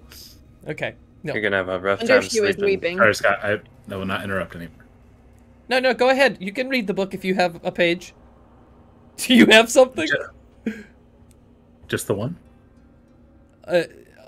So you all right? Okay. It sounded like you already had what the page said. I was like, oh, creativity. Let's go. Oh no! I wasn't. No, I was. I like he's just reading this to fall asleep. The Weeping Girl is going to be a cautionary tale about a girl who saw all the good in Silvernell, and how she tried to do good for everyone, but she ended up beaten and murdered. There's more nuance than that, but that's the gist. It's a very short book. If he could read, that would be her favorite book. Well, Russ recommended it. There's also going to be like more to the story. That's just like the gist of the chapters you could read, unless you're like reading all through the night. I won't read all. I'll read until I can fall, until I can distract myself. And, Constitution saving throw with your tired ass body at disadvantage because you are very, very tired. Yes, it's a 24 and a 16. Oh, 16. So you could probably read up until like 1 or 2 in the morning before you're just like falling, dead. Like not dead, but Not again. as you were slowly nodding off your head down, Will comes up through the bed and sees you and says, "Bognack!" God damn it, buddy! From the front! What's up? I'm sorry. He did it again. He did it again. I look at Bede's corner immediately. Who's he? What? Professor Evening Plume. He went to the room. Yes, don't worry. I already went to Monty and to Tailor, and I told them what I saw, so they are both fully aware that Professor Evening Plume got the palm tree book and went to page 45 and read the incantation that goes like this. Yada, yada, yada. That's the incantation. God, buddy, I love you sometimes. I love you all the time. You know that? I love you too, but I am married. Not romantically. Just very, very good friends. You are truly my bestest friend, and because of you, one day I will get to see my daughter again. My Sophie. Maybe she'll be a villain. It can work out. Yeah, bud. We'll meet your family. We'll meet them.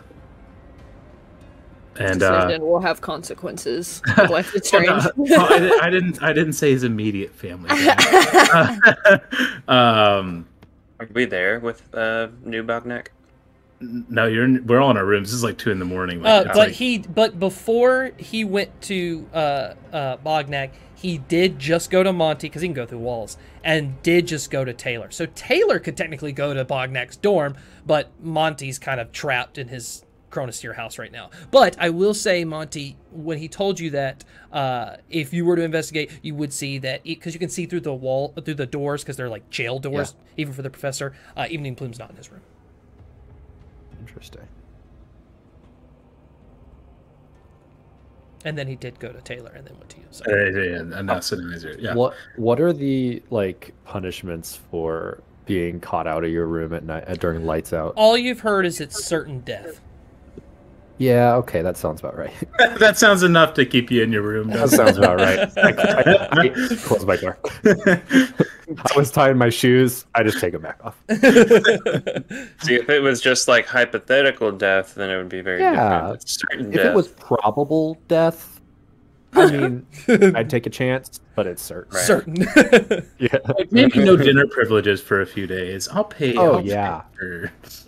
Yeah, no, I Not couldn't worth live with it. that. certain death is very certain.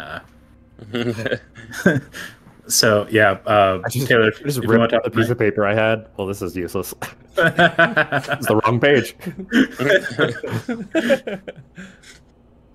I can't even read the page numbers. They're in another language. Fuck.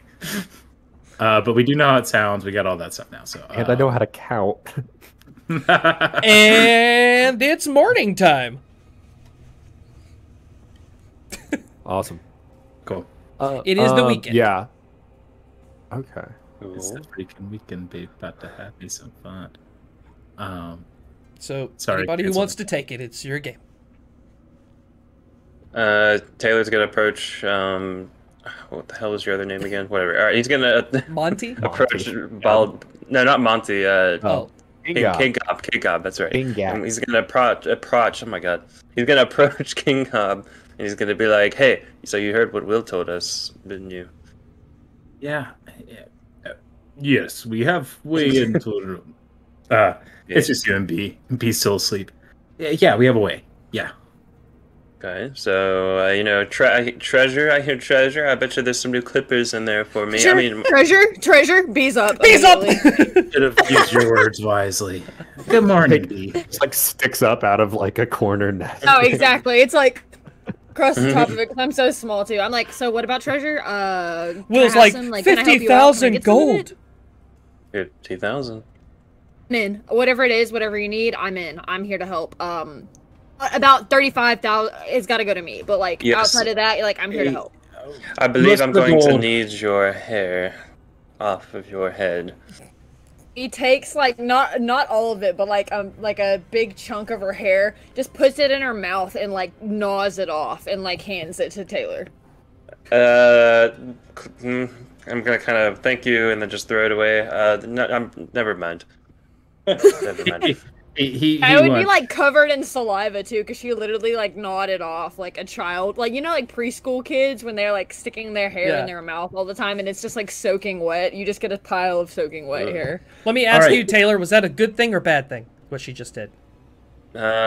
Taylor's brain's still kind of worrying at the moment. He's trying to figure out whether that was good or bad. He's like scrambling through his ancient texts right now, trying to decide. Let's say it was a good thing. One positive relationship point with Tailor. Yeah. Progress. She got one.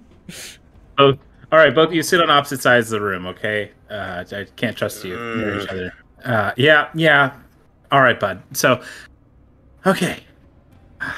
This is a lot. Just being back. Will is in here as well.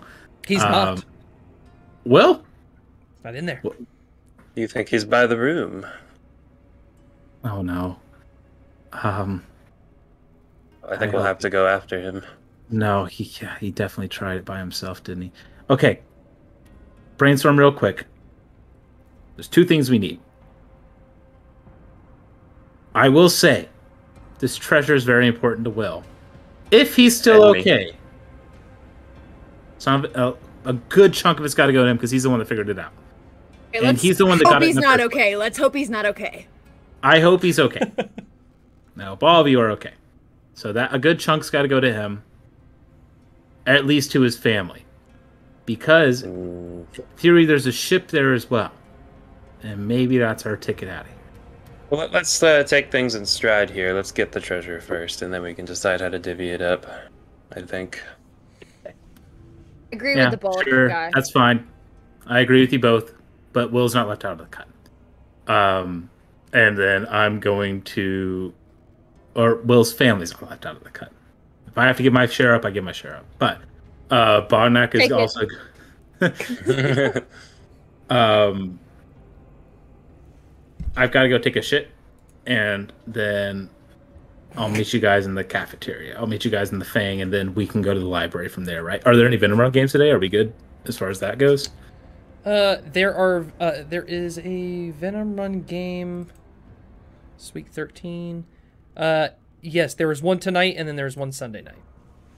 Who's tonight? Tonight is it is Artheon's team, the Student Slayers, versus Firefeather, which is just Kyoka. Honestly, that's good. Artheon's tied up tonight. We can do this without him following us. Okay. Yeah, that's honestly perfect. We can do it tonight during the games. Let's prep for that tonight. Get whatever you need to go in there. We don't know what's on the other side of that door. Be ready. And B, I'm gonna clap around. I was like, I'm sorry I didn't trust your instincts when we were in Sujani's tomb. Because if we just listened to you the first time, we would have had the crystals and gotten out of there immediately. And I wouldn't be like this right now, would I? I think you look pretty cool. That leg is pretty awesome. Points. They are both new legs. Yes, they're both very different from what I had before. See, look again. It's like You one got is no a legs, Bogdak. The battering ram You one. ain't got no legs. Yeah, the battering ram one. That's the one B points at. So that Yeah. one's especially pretty cool. Are we going to get into a situation where we all like pick up your leg together and use it as a battering ram? Like, can we try that? That'd be pretty Attached to cool. him. That'd be a really beautiful anime moment, wouldn't it? But we'll see. We'll see what God has in store for us today, huh? Like Scooby Doo or something. Yeah. That's kind of its intended use, because I imagine the mechanics of it are still the same. Where there's like the handles that are still there, and somebody could grab it and help Bognak just like with it. But that's a Scott decision. But yeah. We'll get ready for tonight. If there's someone that you can trust, that just the more people we bring, the more we got to split it. I will agree reluctantly. So 3 of us. Hopefully Will's down there and he's okay, because normally, he's never not by my side. Should we have someone go check and see before, like, scout a little bit before tonight, just to make sure he's okay? I don't think there's anything that we could do if Evening Plume got him. Okay. And I don't want anybody else going down there by themselves. Sounds good to me. We'll meet later On tonight. Scott's face, I have bad news. So anyway, And break. and break. Bondnak's gonna go to the bathroom. Okay. And leave a little note. Is that a euphemism? He does wipe his ass with it, just as a reminder of the shit she left on the note for him first time. But he's just gonna leave a note that just says, "I'm back. I'm getting you out. Save me a spot on the team, and hopefully I can find a way to get the others to safety as well before this year's done." I'm gonna tie that note up, leave it in there, and go, "Come and get it." And then I flush the toilet, so it sounds like I'm just talking to the toilet like a real pervert. Everybody just thinks that Kangob is a real weird dude. Yep. Confirmed. Confirmed. Yes. Yes, come get my poopies, toilet. And he All right. flushes. As you're walking out of the dorm on the bleed, this is Duneberry report. It seems Bognak is alive, and he's going by these names. No. And he's just gonna list out like 6 names, and King Glob Slobnob. Also, Oh, even that name. No. Teacher That's pretty Romance. good. More information coming up soon. Now for the weather report. Fake news. Red. Red. Where did we go wrong with that? I thought we were so convincing. I don't. This is. We know Bleed does fake stories. You told me Bleed does fake stories. I know I'd nothing tell you. of Bleed. I told you that right away, actually, when I met you.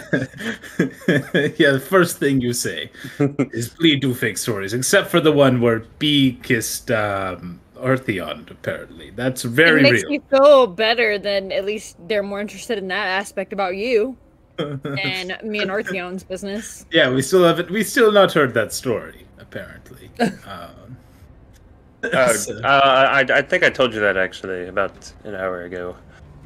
Yeah, Told you about that one. Yeah. Yeah. During, Only heard it's from me. So yeah, we'll go to the cafeteria now. Okay, Penny. Penny's. Yeah, is it time for lunch? Like a breakfast? It's breakfast time. Really Yep. late? Yeah. The Trinity will head to lunch or breakfast. Wow.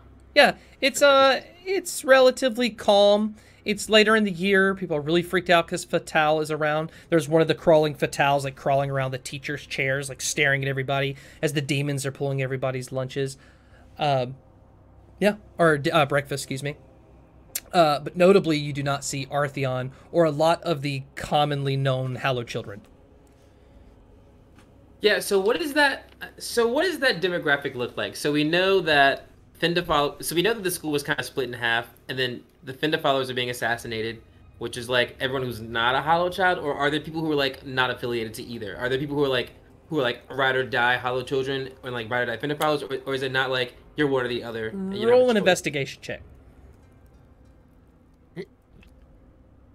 Listen, I think it's a 9. It's an 8. It's kind of hard to discern the Fendigal followers because you imagine they're not very quiet about it. And maybe some people who claim to be Artheon followers are really Fendigal followers, but only thing you can really discern over this time at your school is that there are some very obvious Artheon followers, the Hallowed Children. And Yumi would have told you who some of them are, so you're really only able to discern who the Hallowed Children are because the Fendigal followers are not very vocal. So, but there are people who aren't affiliated with either group. They're like our neutral students who are just like. Sure, there are people you haven't heard either way from them. Okay, great. Yeah, I definitely. didn't know if it was like you had to be on one side. It was just like, great. Okay, cool. Yeah. So I will just. But it is a growing divide, I will say. Yeah, I got you. I will just take the Trinity to have a meal and kind of just like keep my ear out. Just I would like to make a perception check to see if we can hear anything that's any gossip or anything that's going around. Sure, talking perception about check. anything. Or if anyone's talking to me about anything. I'm gonna stop rolling these dice. It's a 6. Yeah, you're not really able to hear anything, but Mortenzow and Cleonile are like really close, and she just like starts kissing him on the cheek as he's just like looking anxiously around. Stop. She's like, I thought you liked that. Just not around a bunch of people. I just rolled for uncomfy.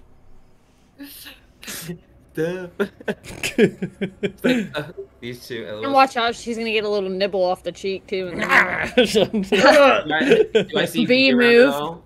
Huh? Yeah. Do I see B? B, are you at the meal? I'm Are you- there. I'm doing my daily pre-breakfast scrounge for anything on the ground under all the tables. Like I'm looking for golden biting ankles. yeah, exactly. Roll an investigation check. For any appropriate ankles that look to be bitten. Deserve to be bitten. That is a 19. There's a nice, juicy Kinku ankle sticking out. Oh yeah, she Is it can't a dark resist. runner? She can't resist. Roll it. Roll the bite. Oh, yeah. Roll the bite attack. Kentucky Fried Chicken. Kentucky Fried Kinku. Ooh, that was actually really bad. That was a 6. So yeah, as you go for this ankle, this foot was kind of ready, and as you get close to it, it pulls back and just knocks you in your fucking chin as this big Kinku Dark Runner face comes down. I swear to God, if you try to bite me one more time, you fucking little girl! And just kind of like push the table kind of moves out of the way as he just starts squawking at you, and he just starts yelling at you. Got bigger problems than me biting your ankles by the time the Venom Run season ends up. You better watch your back. He's just gonna start yelling at you. Gain one more negative relationship point with Dark Runner. So let me push it. Okay. He's gonna squawk on and he's going to say, "Oh, the Hallowed Children are gonna have their day with you one day. Just you wait, little girl." And just gonna like, Know who you're not having another day with? You Naren, you stupid fucking bird. ah, you Naren! He's just gonna take off. Just running out of the room. Love it. This dude always just runs away. Just really Well, I aggressive. see B's here. Yeah, whole room's looking at her. Her and Darkrunner are always doing this thing. We're like, oh, there's them again. So if Dark Runner got up and left his food, can B eat it? Yes. Oh yeah, she's like she got in his plate now and is like gobbling whatever. It's he like was this eating. bowl of these green beetles that are like skewered together like a kebab. Okay, well she's not. It's definitely not as good as her normal rats, but she'll take anything. Bottom As you feeder. bite them, they like pop and like this orange juice comes out. Okay, she likes that a little bit. It's all over her face too, I imagine, because her sharp teeth are like popping it all over her face. So when she like turns around to look at Penny, it's just like smeared like orange stuff all over her face, and she's like, Okay. Yep. At breakfast. Break. Run it back one more time. Breakfast. so close. It was one letter. I'm still struggling with 5-letter words. So at breakfast, Artheon's not around. No. I have reason to believe he's in Gibbles or the advanced student dorm. You can go look. Before Not I the go advanced, look, okay, I have no need to eat. Okay. So I'm assuming based on what we've talked about as an undead, but I'm gonna go up to Penny and I'm gonna tell Monty. I'll be like, tonight in the library, meet me during Venom Run, and if you have a close comrade, bring them, but know it comes at great cost. Me? Yep. Sure. Yeah. Library. What time? It's just. Oh, got it. Mhm. During the game, yes. Yeah. No one I know is playing, so I don't. Yeah, hopefully you're not on. I have no way of knowing this, but it's like hopefully you're not on call to be cheerleader. I rolled a 2, so I'm not. Don't worry. Very pretty, could be cheerleader. And Vagna goes to Monty, tells him the same information. Yeah, you're not on call unless oh, you B know, takes out the head cheerleader. Eventually, we'll get there. Yeah, and then Barnack's gonna go to Gibbles. Okay, Artazar is there. There's like a couple of students buying things as they're like leaving. She's like, "Oh my Tempa, look at you! Oh, I saw you in the bleed, but I didn't realize you looked that bad." Who is this you talk about in the bleed? I am King Gob.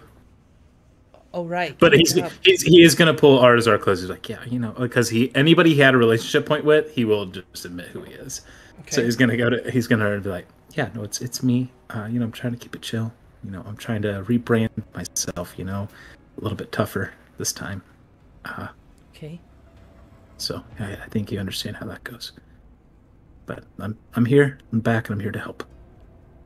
Sorry, you were dead. I had to give your job away. Yeah, I heard about that. I met the guy. Good guy.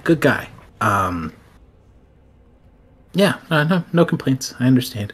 I mean, his shelving system sounds atrocious. Just personally.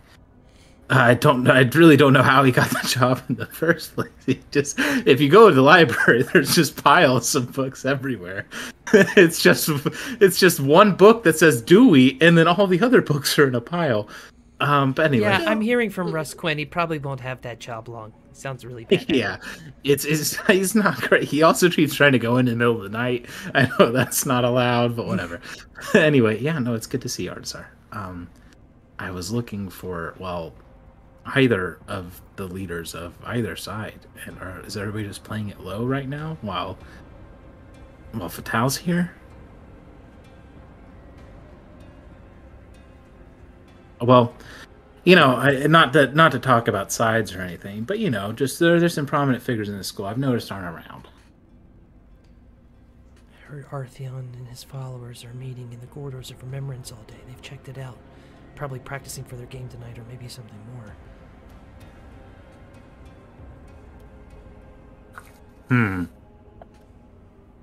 Yeah, that makes sense. That tracks with him. I mean, I really wanted to talk to him. You could always go to the corridors and try to get him. Certainly try. He's gonna think hard. He's like, I've got something going on tonight. I'll come by the store later, pick some stuff up. Okay.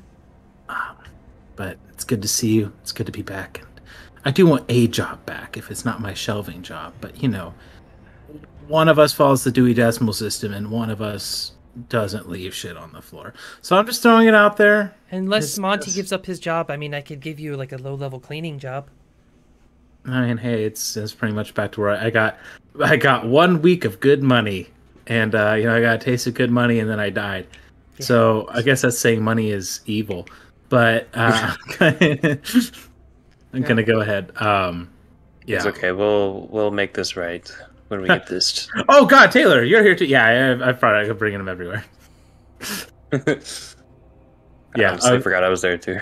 I was gonna grab you for the Corridors of Remembrance thing anyway, because it went so well last time you and I went to the Corridors of Remembrance together. I just had to make sure you didn't die again randomly. Yeah, very important to me. And also, have you seen Will Hamming anywhere? Kind of a weird question. But... would he have? No, I have not. Arzar, good to see you. Tailza. Look at Tailza. I'm just gonna slap some gold on the counter. Tailza? Is Tailza not in Gibbles? That's where I thought we were. I thought Artazar was in. Oh, my bad. I thought you went to the Sunken Fang. No, I said Gibbles, so I was like, it's weird Artazar's here, but I talked to her too. Okay, yeah. Tails is like, yo, what's up? What do you want? I was like, a drink for both of you. Yeah, she's like, I don't know what fucking side you're talking about. Do you want something to drink or not?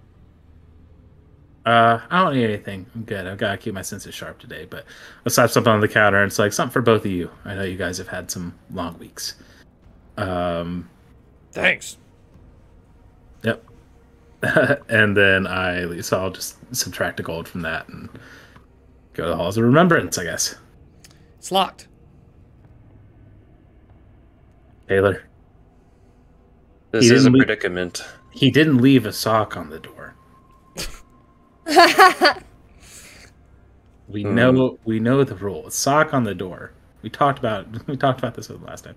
All right, we can just wait for him out here. Works for me. Until the game. He's got to come out before his game. And I'll talk to him then. Unless he's doing something a little bit more sinister than that. Well, he's doing something more sinister. Is there like a window or anything like that I could potentially see? Okay. Not into the corridors. I have an idea. So is there a little crack underneath the door at all? There is like the way that the lip works, so the door closed like this, and what you're stepping on is like a little lip over a little bit. So no. No, not even enough for me to like shoot water through it. You could probably get a little bit of water under the door. Yeah, you couldn't like do like a tidal wave or anything. You'd, like slowly leak water into the room. Right. So this is what I'm gonna do. I'm gonna use Call to the Wave, which gives me free shape water, and I'm also gonna use I'm gonna use that, so I'll use it for free. I'm gonna summon water for myself, and then I'm gonna control. So as much summon of it water as as a spell. Well, I think the Call to the Wave lets me use it for free. Oh wait, shape water, but there's gotta be water. Would there be any water nearby that I could use, like a jar of water? It's just chilling at the steps. Hold on. Let me run down the store. I'm gonna go buy. Okay. I'm gonna run back to Gibbles real quick. Also, She's like, "What? Here, take a fucking cup of water. Give me a gold though, because I'm tired of this." Gallon of water. It's a big one. Okay. Gotta feed the table. 3 gold. Can I count the gold I already gave you? No. I'll pay for it. All right. All right, 3 gold, gallon of water. There you go. All right, cool. I'd run back with a gallon of water.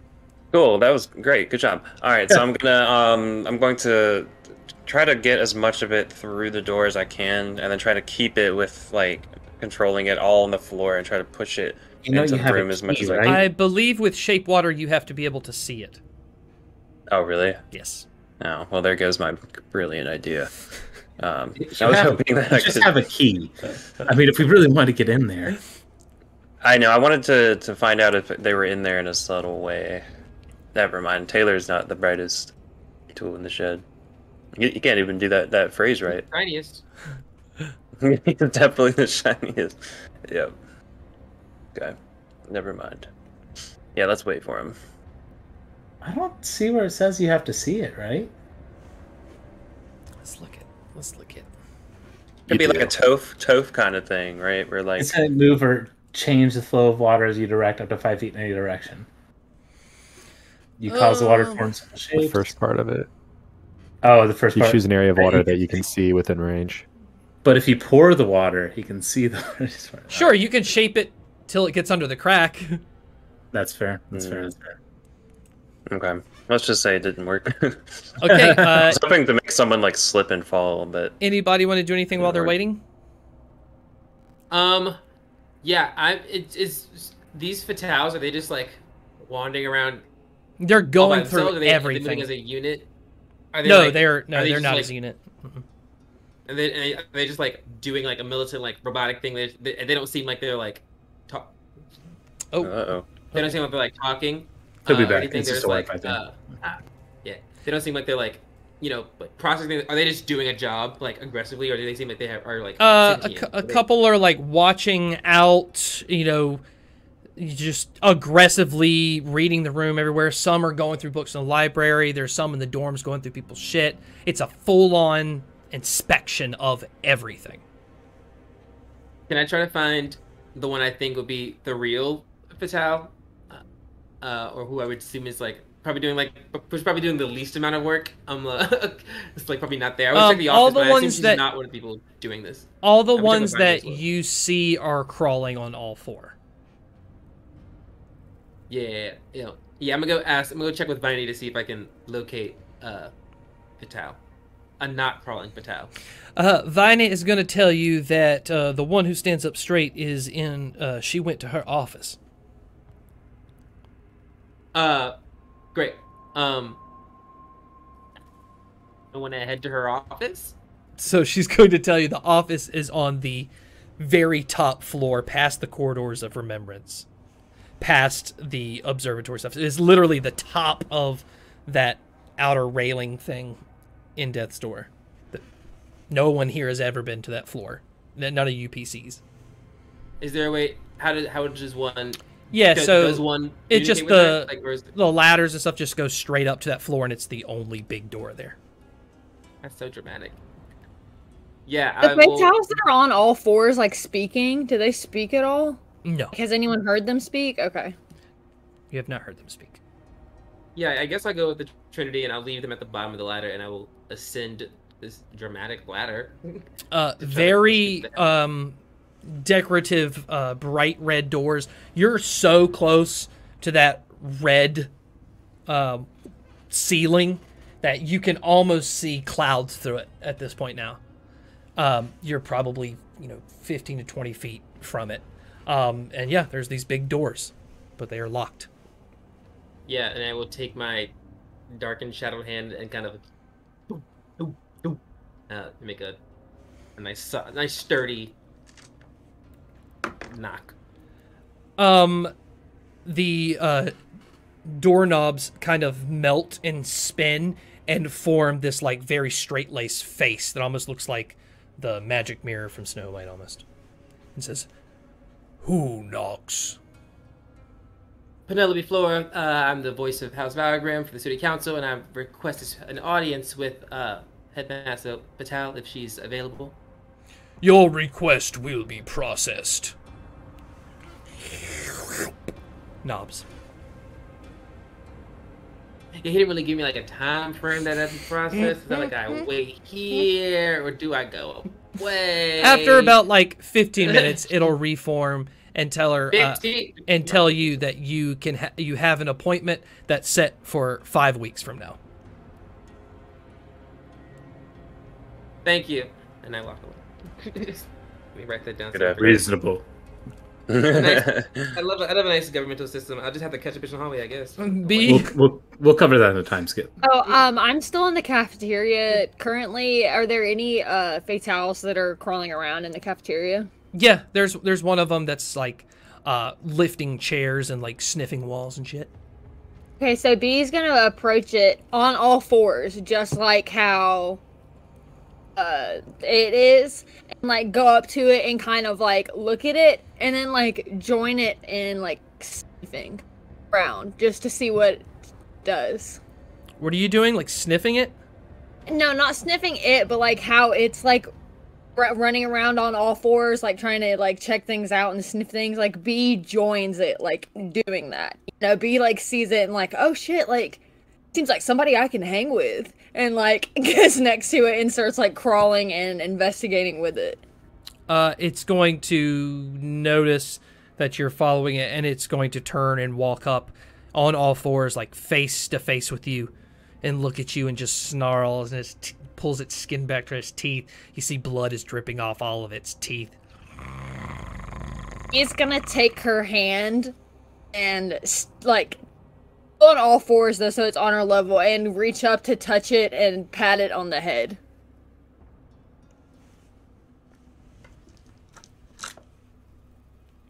So next week, Erica will be introducing her new character.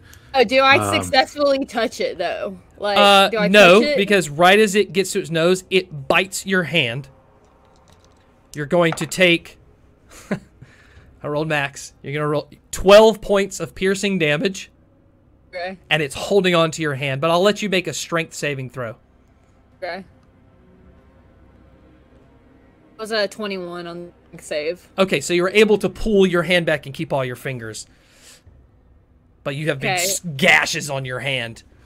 He is gonna snarl back at it and then like crawl away on all fours and just go back to where she was before. Damn, I really wanted to cast beasts. I'll let you roll an intimidation check.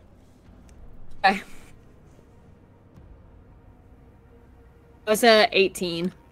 Yeah, it snarls back at you. But I'll tell you from your intimidation tactics and the tactics you've had with beasts before, you can kind of tell this is no beast. Okay. As the day goes on, it's pretty much a slow day. Was Monty doing anything in the cafeteria? Just throwing it out there now. Monty? Yeah, if I could, I'd Yeah, sorry, I thought you were with them, my bad. Want to find oh no, you're good. Monty would want to find, here, let me find his name. Bulkin, and just ask him like what he heard from Evening Plume within the Chronosphere dorms last night when he was like interviewing him. Evening Plume right threatened to kill him if he did not go away. In the good. Yeah. Good. And he went would that to seem par for the course? He went to Rivet about the story, and Rivet told him he didn't have anything. Gotcha. What does that seem? But he believes normal for Evening Plume to be like, oh yeah.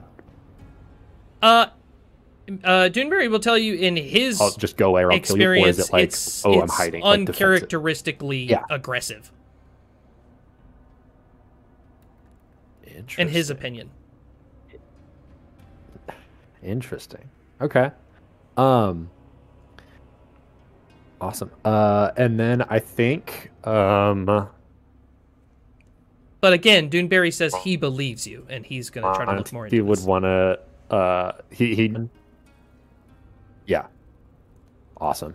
That is great. And he would want to find Sazmath and ask about how professors are seated at Venom Run and make and say, Evening Plume last night and is requested to sit next to Professor Ingr at the Venom Run game. Sorry, you cut out. You're going to have to say that again. Oh, sorry. Yeah. I want to find Professor Sazmath and ask about and tell them that Professor Evening Plume has requested to sit with Professor Ingr at the Venom Run game tonight. Deception check. Okay, this is gonna go great. If it's Professor Ingr asking to sit with Professor Evening Plume, that's persuasion. He's lying. Yeah, so deception check. Okay, this is not going to go well. Oh my god! It's 18. 18. He is currently with Roshk down in the amphitheater. He looks like Roshk is putting up posters for auditions in a few weeks for the all-school musical. Mm-hmm. And he's gonna thank you for that. I don't know why she didn't tell me herself, but I'll definitely have a conversation with those two. Make sure. Hey, I really appreciate it. You're a good kid, and I mean that in the good way, not the good equals bad.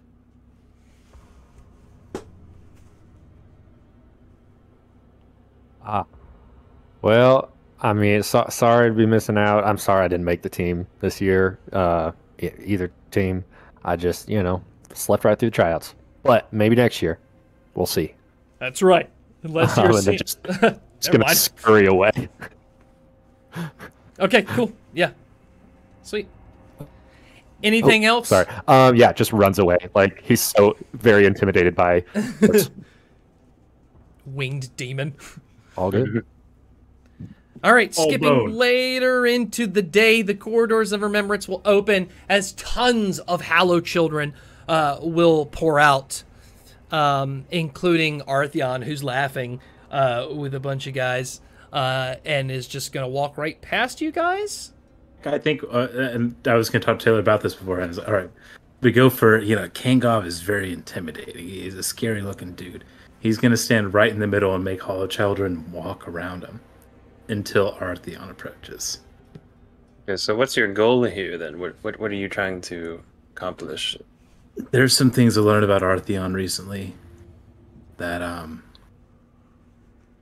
well, if you want to be privy to, you can. I think you'll want to keep it private. But okay. I'd like to have you there. Okay. Taylor's gonna go ahead and just get in his red eyes claws form, and then just kind of stand there, kind of towering next to Bognak and letting him take over. King Gob, but yes. King Gob. Okay, cool. As everyone is walking around you guys, roll an intimidation check, Taylor, with advantage. Okay. Penny is getting a live feed verbally from Viney. She knows the Halogens. She's like, who are the Halogens? It's like, describe them as they come out of the room. She's like, And she's Okay. she's like, this happens. She's like, what? 24. I got a 24. Yeah, so they're walking around you guys as Artheon comes out. He's with Jack and with Drogneed. And they kind of stop. Oh, Taylor, you finally joined the right side of history, my man. And I have nothing to say to you. Whatever you're going by now. King Glob, whatever it was. King Glob, yes. Good to meet you, Conrad. No, Sure. I had information for you. I thought you might like to know before your game. We can discuss in front of friends, or if you would like to know private, we can do that as well. You could say it here. People are starting Yes. to stop and turn back around and watch. Many sophomore have died these past few weeks. Yeah, rightfully so. And a freshman, I have heard about this Bognak. And a senior as well.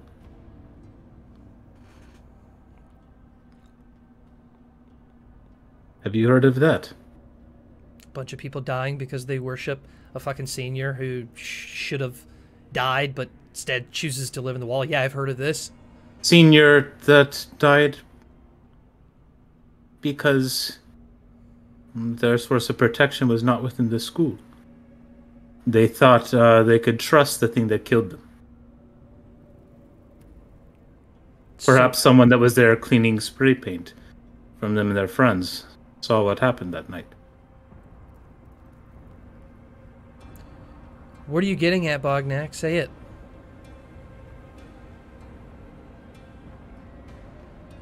Bognak was killed. Artheon was also killed. Well, we know you were killed. We all saw your body hanging Ingr. We heard the story how you didn't do too well in Monsters and Oozes class. Really unfortunate. Headmaster was there. I think something really got messed up there, bud, because I'm Artheon, and I'm standing right here, and I've got Venom Run in about 20 minutes. So Jack goes, speed it up, man. So... Hey, don't talk to him like that. While I'm here, I won't take it. Jack kind of goes forward, and Artheon just holds him. Just stop. It doesn't have to be a battle royale anymore. Artheon, I know what happened. And you can pretend like nothing happened. But I know. And if you don't want to talk about it with me, the school can talk about it.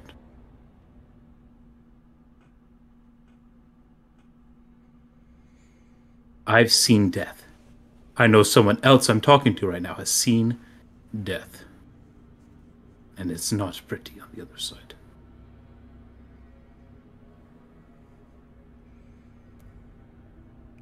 And I don't want to see it again. Ooh, you're scaring me, Bognak. Well, whatever it is you got, I'm sure you can tell Helen what it is, and she'll... Oh, wait. I look forward to seeing it on the bleed, man. Hey, you look better like this. You should have died a long time ago. Come on, guys. So should have you. Or maybe have fun I'll live reporting to forever. someone else. He's just going Maybe to I walk can- on. Maybe I can too now. People are going to start talking over you as you're, like, trying to yell at him through the crowd, and he's laughing. Anyway, so I fucking told her. I was like, look, if you're going to do this every time, they're going to, like, start walking down the steps. Gonna look at Bognak and be like, I hate that Artheon. If he wants to live in denial about his life now, that's fine. But he's not in Okay. charge anymore. He's just somebody else's bitch. Ooh, he's not worth it. Trust me. Well, Tailor, I know somewhere he can't go anymore. And Bognak is he's just like, it's time for Venom on games, huh? Time for us to make a dive. And he's gonna meet ready. everybody else at the library, whoever else they want to bring. Viney So- will tell you, Penny. Yeah, well, yeah, he told me to meet him at the library.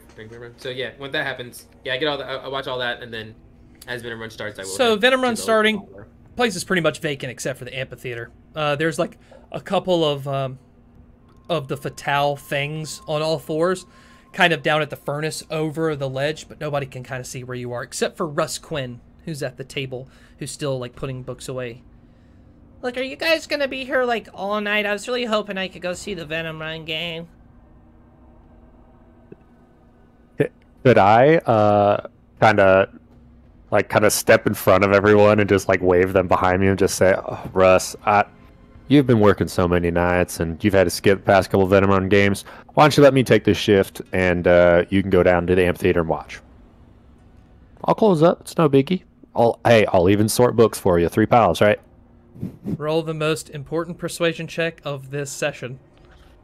Oh, this is not going to go well. Give help. Can we help? Yeah, I was gonna say, can we help him? No, can I get help? A 0. It's A 0? It's one. Yikes. Nat 1, man. Wait, but dude, can I give help?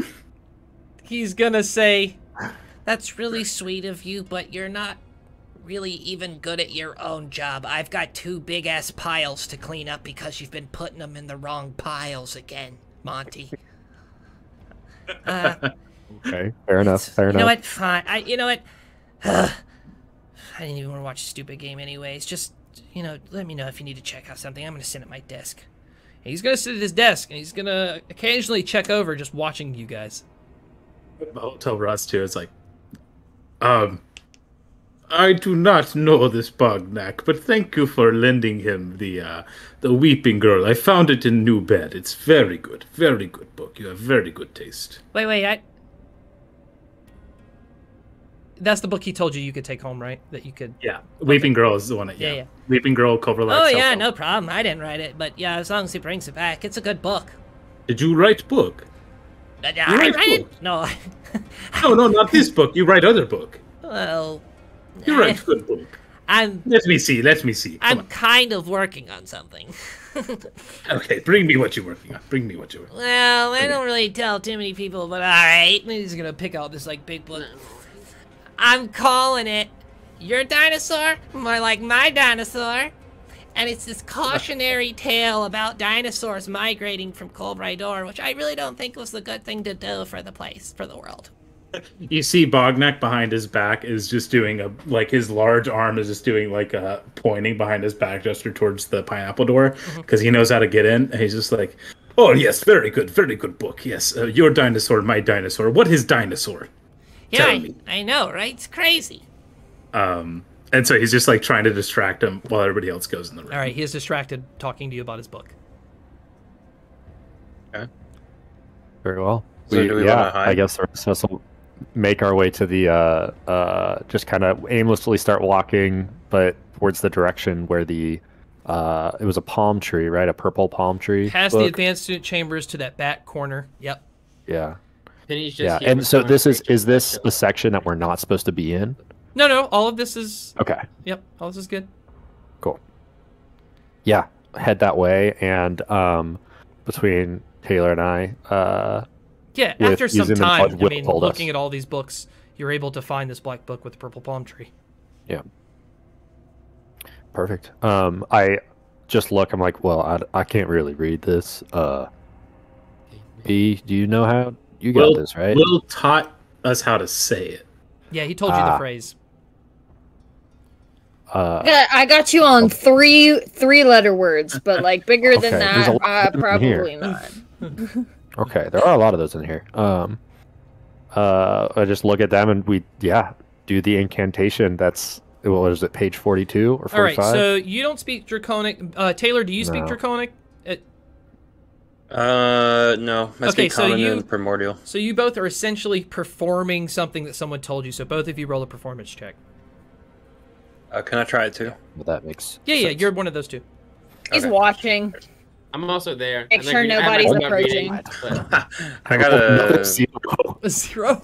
I got a 21. 21. Okay, so as I rolled Taylor two says it, zeros in the a row. books start wiggling on the shelf. Little characters from the book, like a pirate comes out of one book, a beanstalk comes out of one book, like this plane with these like miniature fighters. They all just start swarming out of the books, like the characters coming out of the book, and they all together rip the shelf apart like it's one big cloth, until you see a room full of gold with this like golden doorway on the floor, like a hatch.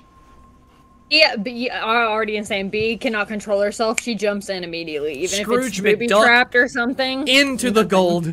As you get in, no, there's lots of gold inside there. Stuffing wait, it wait, Let's take into a second. everywhere that'll fit. No, like she can't. Oh, gosh. She's stuffing it into her boots, down her shirt, down her skirt. Cool. She's stuffing it in her mouth, like holding it in her armpits. Like she's about to waddle out of here. Her hair, you already know her hair can hold a bunch of stuff, so she's stuffing handfuls Gosh. in her hair. Like any part of her body that can hold anything is doing. Oh, and that bag, the plastic bag from the very beginning, she whips that out, stuffs that full of treasure too. So Okay, yeah, she's stuffing treasure. Taylor's looking at this like room with this hatch on the floor. Monty's looking at it. Bognak's still talking to Russ. Yeah. Penny's watching. I'm gonna walk in and I'm going to look at the hatch, kind of see if I know a way to open it or if it's It's like got like a locked. looped handle on it, about that big. Okay. The curiosity of Taylor is getting to the better of him. He wants to try and open it. Oh yeah, it's relatively easy to open. You open it, yeah. and it's this like rock tunnel that goes down, and it's big stairway, a big ladder going down. Interesting. I'm gonna kind of turn to the rest of the group with me and say, was there anything other than the gold that we wanted here? Because I'm very curious what's in this room. Yeah, I thought that there's gold that here. book referenced maybe a boat. No. Slowly, the gold starts to disappear from the piles, out of Bee's mouth, out of her pockets, out of her shoes. he runs out Is it of just the disappearing? It's just slowly Room. fading out of existence. He runs out of the room to see if like it still being in that room has some effect on it, like out into like the hallway, or I guess not the hallway, but like where they were. As doing you're the running out with this incantation big pile of before. gold, it just all vanishes into nothing. There's no gold on you, and Like, you look back, no, and all no, the gold has no! faded out of that room. All that's left is that golden hatch door. That's Yeah, Be open. gonna say- enraged because of that. Had a feeling. He's like banging on the ground, and she was like, "Fine, let me down this stupid hatch," and then like jumps down and starts going down the ladder. In her head, she's like, "There might be like the real gold down there. That Oh could my have been the gosh. fake gold."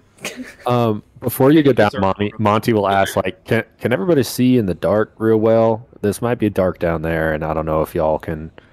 I Be think I effective. I have- actually can. That's part of my. I got a way to help let other people see a little bit better. I don't know who needs it. We can do it to 3 people. Do it to me. By the way, I have dark vision. So I'm just... I have 300 feet of dark vision as a Twilight cleric, and I can give it to 3 people as well for an hour. I'll take B, it. B's already like. B's Can't stop gone. B. B's gone. Yeah, I'm gone. I'm gone for sure. It's 300 feet of dark vision for an hour, just to help.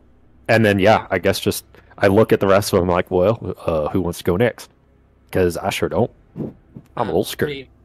Penny kind of takes her eyes flash and she kind of waves her hands and armor forms around her, and her AC goes to 16 and she steps. She's inside this prepping. thing. She's like, I'm also "Alright, well, gonna I have an ability where I could use mage armor at will, and I'm gonna use it on both Monty and Penny as well. No, I have mage armor. Oh shit! Wait, what? You can just do it on Some armor of my own. I'm doing do you all guys right. have- do you guys have armor? though. Is it a cantrip? No, it's an evocation. That's, Yeah. that's not how the Just for evocation- yourself. Yeah. I could use it on other people. It is just myself. You're right. Never mind. Yeah, it's just, I'm Yeah, gonna I was use like- it. Cast it and unlit like for free. On Yeah, I'm gonna yourself. use it on myself. and it'll last Same 8 one. hours. Yep. Okay. Yeah, I guess we follow. B is just so far gone at this point. Yeah, it's straight down. 100%. Jumps down. We're like, okay, Yeah. let's get ready. Oh, Bogdak, you go back to like the Ocean's 11 style cutback, and he's like, "By the way, make sure you put the leash Oh on." no B." no no no no no no! I'm kidding, You are I'm kidding, I'm talking to kidding. Russ Quinn, my friend.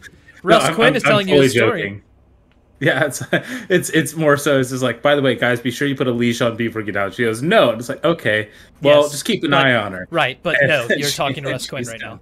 now. yeah, we You're talking we Russ head Quinn. down. Oh, that's fascinating. So, it's fascinating, comrades. So, dinosaur. Switching accents mid sentence. So it's kind I'm actually kind of glad you're here now. I'd like to read you a couple chapters. You know, I think I'm really onto something. In the beginning. Oh, okay. I read very quickly, comrade. I can read on own or read together. As audio. he's reading, and you can kind of see out of the corner of your back this like fucking cloth. The shelf is turned to cloth, and you look, and all of them are in this room.